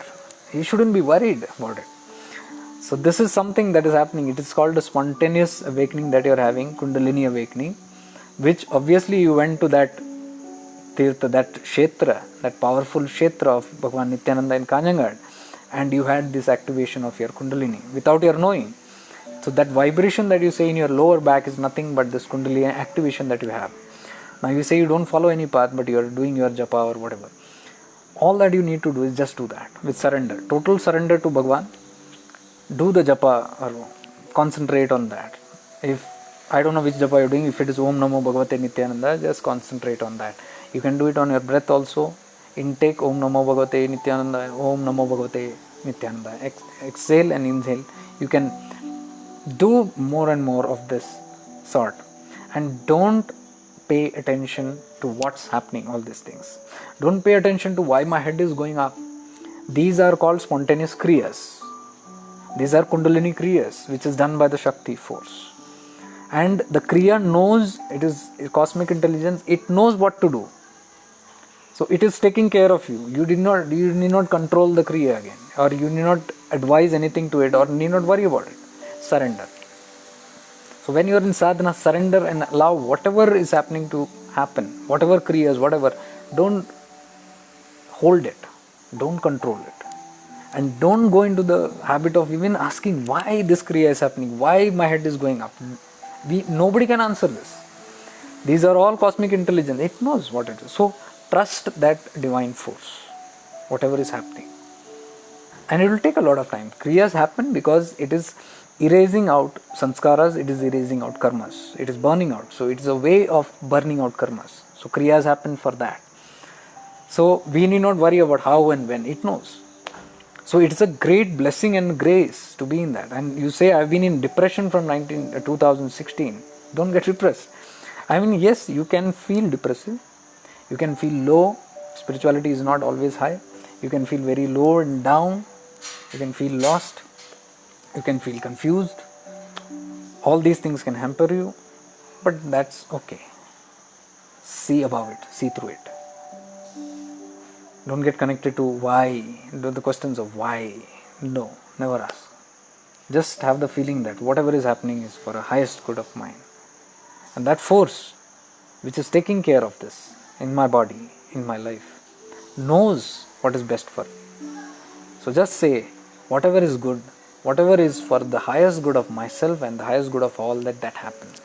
Even if it is a little painful for me, a little difficult for me, a little depressive for me, it's okay.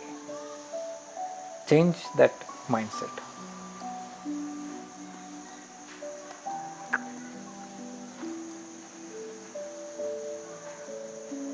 One more video was, I had made one particular video on one person, last video, who I had written for serious seekers. So that had very serious topic. So the same person wrote back to me again here. I had seen the video and that gives me great insight on my path. I feel I need guidance on where I am now in this journey of liberation and what type of sadhana I need to look into. See, where you are in the journey, never go to question. Never ask, where am I? In which part of the journey? You need not know. Surrender. Surrender it. Don't go for those investigations. What type of sadhana you need to look into what is your affinity. What is your affinity? What are you attracted to? And then with that attraction you can attract a path into your life. But first know very clear, crystal clear, what is it that you want. Do you have affinity in a lot of wisdom? Is it gyan? Do you like listening to scriptures and all that? Then that is gyan. Or do you have devotion to a ishta, to a guru, to a person, to a god, to a personal god, to a deity? If devotion is there, then you can enhance that. That's bhakti marga, is your path. If you love serving others, helping others, then it is karma yoga. If you like working for others, doing great service to mankind, then that's karma yoga. If you like meditation, going deep, working with your mind, on your mind, inside your mind, changing your mindset, it's Raj Yoga. So these are the 4 basic yogas.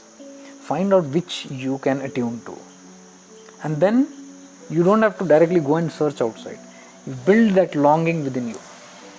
Or is it Kundalini Yoga? Deeper Raj Yoga is Kundalini Yoga. You need Shaktipat, you love a master to follow a guru. You don't know which guru to follow. Don't worry. Think about it. What do you want? And develop that interest deeply. That I want solution in this.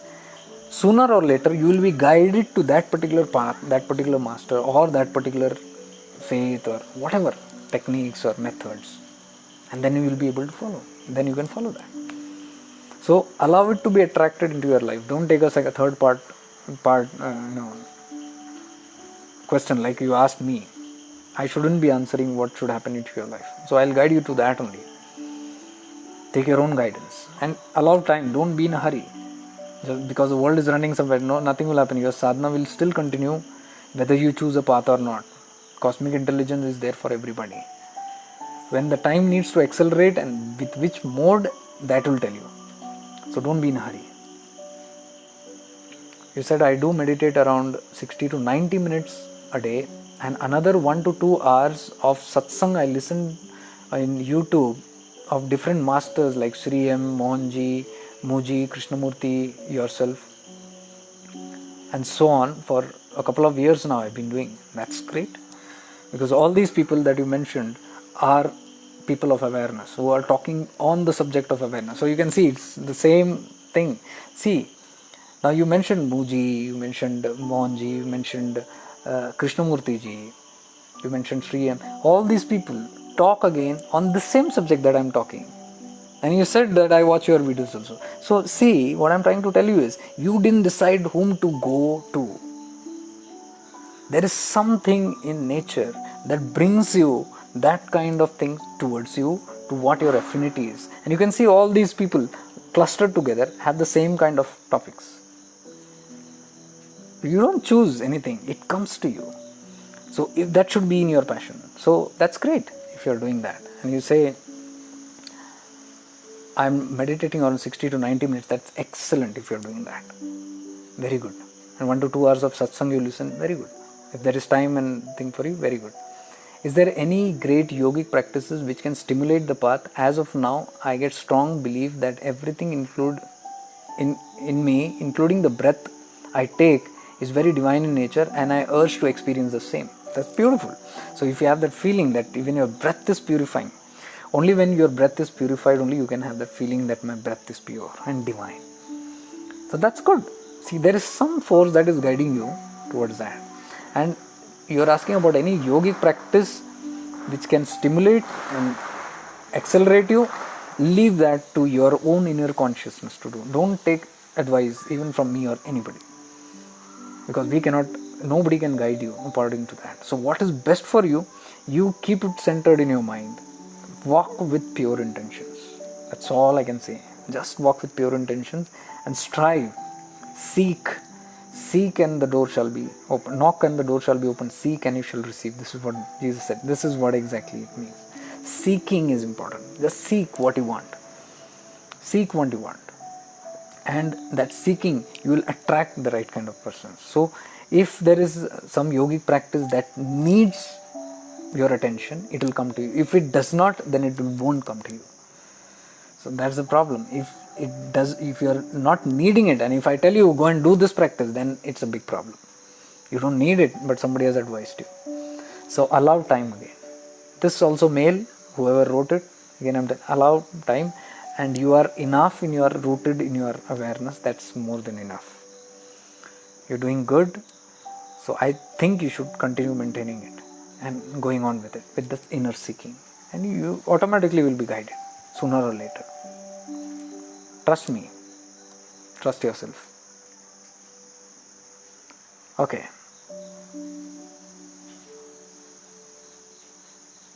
Shiva, yes, there is a connection, Jacob Bhai, with the nature, and also collective subconscious can make us overwhelmed with a cocktail of energy. Yeah, definitely. This. So, do you have any other questions or any queries? Because I'm going to wind up now again. Another 5 minutes.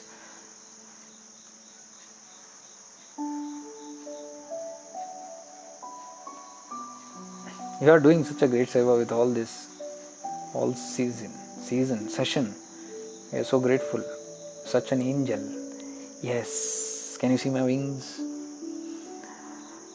I mean to say, you have your angels too. Not somebody in front of you.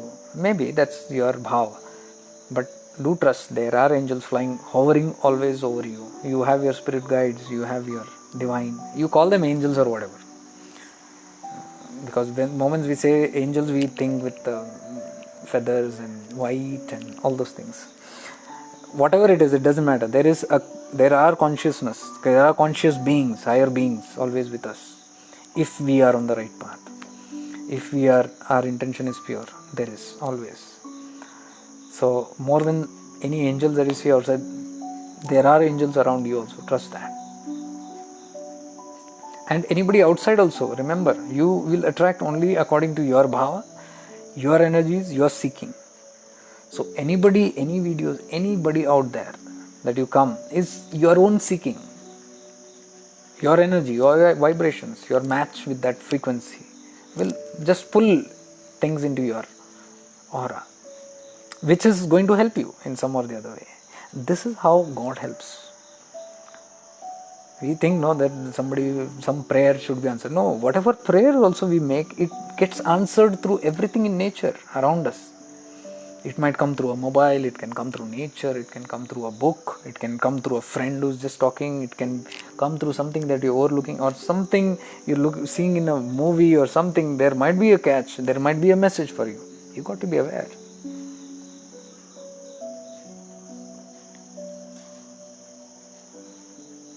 Mahima, can we share live video with friends? Oh, of course, why not? I mean, live means it's open for public. You can, if it is helping them, you can, because these subjects, I don't know if it is appreciated by everybody in the world. If it is so, please let them be helped. Palash ji, thank you. Mahima ji, thank you. Meghna ji. Meghna says, can sattvic food style help in our spiritual growth when we are more aware of what we eat? 101%. I have seen this. Diet has changed my life. The way I changed my diet, everything has changed. Today I don't eat any of the meat and non-veg I used to eat once upon a time. I changed that, everything changed. And then I cut down a lot of food. Now there is still some addiction to little of sweets and some bakery products and all those things, but I've cut down a lot. Refined sugar I've removed out of my life completely. I've changed that with what are those sugar called? Sugar candies?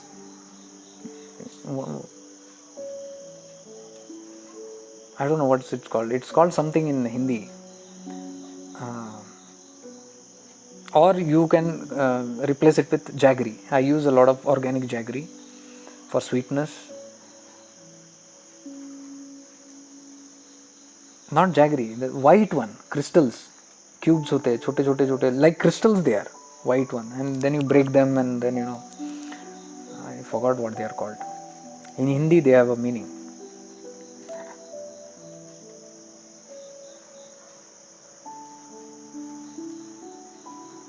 Sachin says, in my life, my guru is you, Jacob. Not now, but from past 20 years. I know. we have been connected for not 20 years, Satya, it's more than that, 25, 26 years.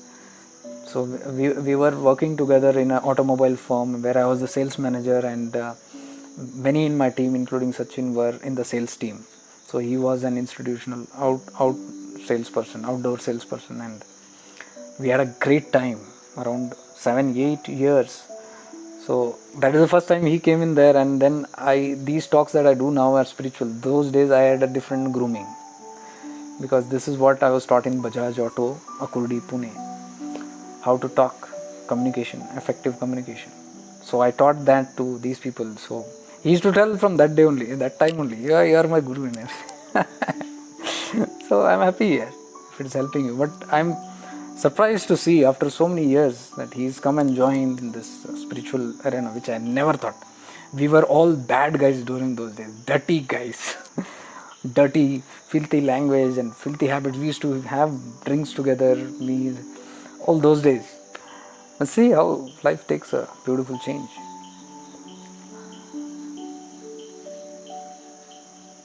Yes, so sattvic food does have a different effect.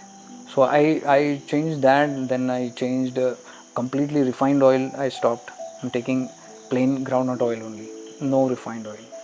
Completely stopped. And maida I have uprooted out of my life completely. And white rice I have avoided for many months now. I eat brown rice. So I found that very, very helpful. So that's again a change in your sattvic habits and more of organic stuff, trying to. So it can help. I'm not saying that you become a fanatic with food, extremist with food, but it does help your spiritual journey. I've seen my moods changing, my tendencies changing, everything changing with food. Mahima ji, thank you. Preeti ji, yeah, thank you. Like attracts like energy. Anita ji, lucky to be able to see the live session from the very start. Felt connected and blissful. Thank you very much. God bless. Anita ji, very happy to have you around here. Nice that you are here today. Rekha ji, every time I get answers from you to my questions without asking. That's great. Rekha ji, God bless you. Bindu ji, thanks ഭയ്യ. Binduji വന്നു കഴിഞ്ഞാൽ എനിക്ക് കുറച്ച് മലയാളം സംസാരിക്കാൻ തോന്നും.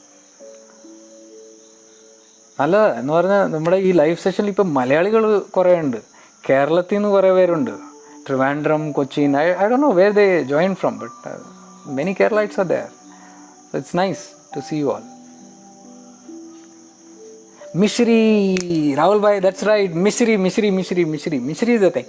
So replacing sugar for mishri is the thing. Yes.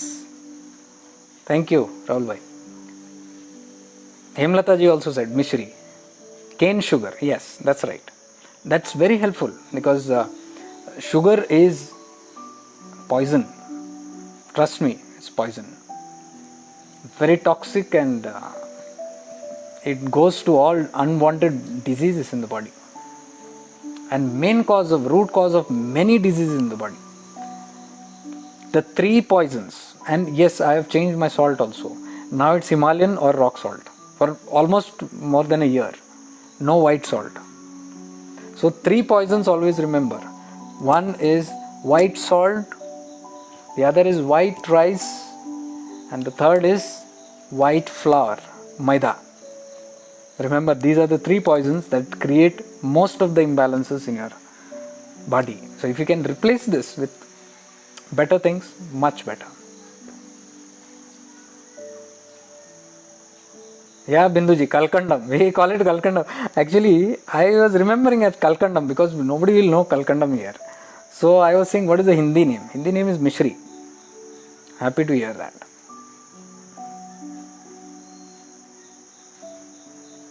Vani Jain, I joined Anandalai. What is that? And yesterday Sadhguru had a session with few who did Shambhavi Sadhana. I wanted to share it with you because time and again you have been coming. No, don't share anything with me. You are doing something that you have affinity to do. That's your sadhana. If you feel Sadhguru is your guru or whoever you feel affinity, do it. But don't share it with me. I have one guru I'm just following one path and I'm happy with it. So I love listening to Sadhguru. I love listening to everything. I take all the beautiful insights that they have. Sadhana, I do one. So no need to actually share. But if it is, you are new on the path and if you have found your guru and he is your guru, fine. You just follow it. There's no problem. And I can understand if you say that these things are happening after the sadhana and I'm enjoying, I can relate with it. And I need not see the sadhana or do that sadhana to understand it, because everybody has connection with their guru. All sadhanas are designed to take you to the higher tattvas. So if you are getting it with any path, you are reaching the same source. So I can feel the taste of what you're tasting without actually having to eat what is in your hand. Good, I'm happy for you.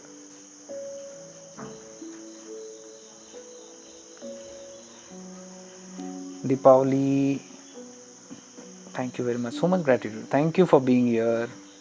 Falguni, one question please. What about dairy products? Yeah, dairy products, it's upon you.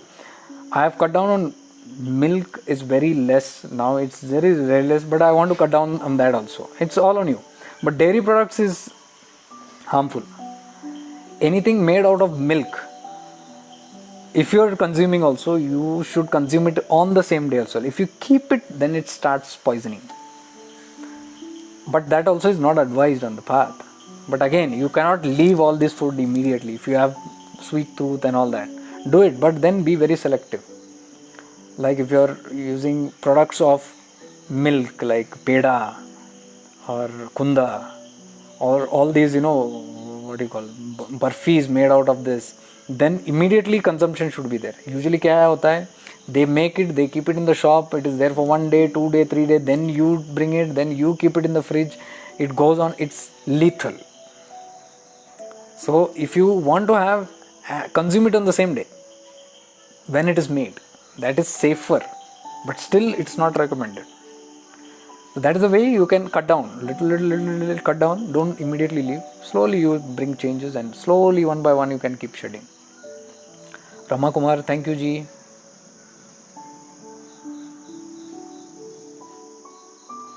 Bindu ji, how did you learn Malayalam? Malayalam is my mother tongue. I have been speaking from childhood mother tongue. Even now I speak Malayalam at home. Everybody, we converse in Malayalam only at home. Mohanti ji, Anita ji, white salt, yes, definitely. Falguni ji, should we take or not? Take it, but in moderation in the start and then quit it.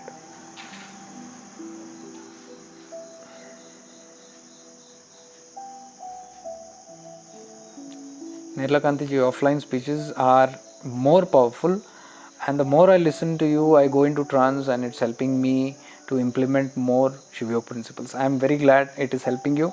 As I told you, I sit here always only after deep invocation, connecting with my Guru Tattva, with the Guru Paduka, and then that is why that energy and that consciousness that you feel. So it is again coming from a field of higher awareness, and if it is helping you, I am very glad. My purpose is served. Preeti ji, thank you.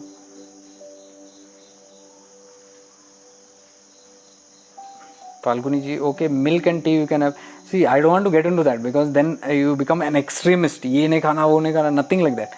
Eat, drink whatever you can, whatever your body can digest, whatever your body can go with it, that is fine. Anything it cannot, then be aware, check out which is that product, and then iron it out. That is how it is.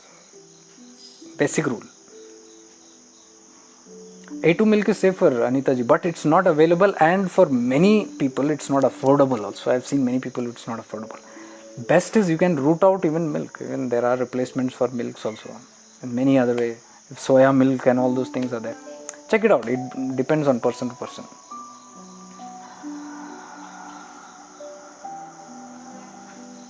Blockage in the heart. I told you, block. This even Gurudev has told many times. Blockage in the heart happens because of blockage of love, because of blockage of flow of energy. There is blockage in giving out love or receiving love in these. So I think that is the area that needs to be mastered. More than the food and all those things, those you take care only anyways. Diet and lifestyle you take care, but again the thought patterns, emotions are more important. That's the root cause. Coconut milk is better. Yeah, Rekha ji is saying coconut milk is best, but it is not digestible for many. Many people have stomach issues with coconut milk. Coconut milk is very good because it's natural. But again, don't get too extremist with food and all that stuff, because there somebody says something, here somebody, and you're confused. Just go with your body, listen to your body. Your body speaks everything. Your body is accepting it, and without any problem it is going fine. If it is not, if it is giving you a problem, check out and change. Chaitali ji, thank you for being here. Asha ji, what is the reason for kapha? There is no reason. You are always born with some attributes. Depending on your karmic structures, you are born with that prakriti. So if you have a kapha prakriti, there is nothing wrong. You are born with that kind of a nature. Okay. But what happens is, if somebody has a kapha prakriti, and if you are not careful, if you go with too much of cold stuff, then you can get a kapha dosha. When you have a kapha dosha, there is an imbalance of the tridosha. Then to balance it, you need to do all those, you need to take remedial measures. So it is always better to know your kapha, your prakriti.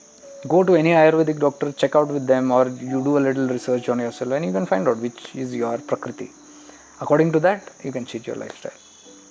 So there is no reason for that. The reason is your karmic structure and how you are born with it. But reason for dosha is there because of what you are not following correctly. So with this, I think it's too late today, 7 o'clock again. So I thank all of you for all your presence here, all your interactive sessions here. I wanted to make this interactive today. If you have any questions, any comments, any suggestions, whatever, you can write to shiftingintoawareness@gmail.com, or you can send me an internal message here, shifting into awareness. But again, the replies, I will not be able to personally reply to all. I will just take the best of questions and answer it in the videos, so that it helps you and it helps others also. And those questions which you don't receive any reply, then please understand it's not important for you and for anybody, because those kind, at least in my field of working. Okay. Sachin bhai, then Priyanka ji bhai, Simran ji bhai, Rajinder ji bhai, Debjani ji bhai.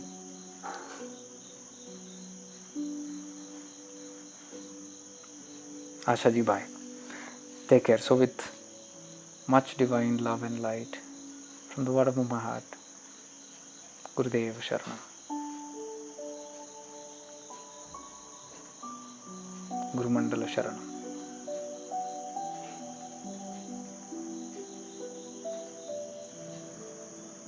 Much grateful to my Gurudev, due to whom I am able to even speak these things. So we should all be grateful to our individual gurus, whatever we learn from whoever we learn, because it's the same tattva that we are indirectly or directly connecting. Good network. Rahul bhai, much gratitude. Rekha ji, gratitude. Vani ji, thank you. Anita ji, God bless you too. Asha ji, bye. Rama ji, thank you then. So take care. Until next time again, have a very nice time. God bless you all.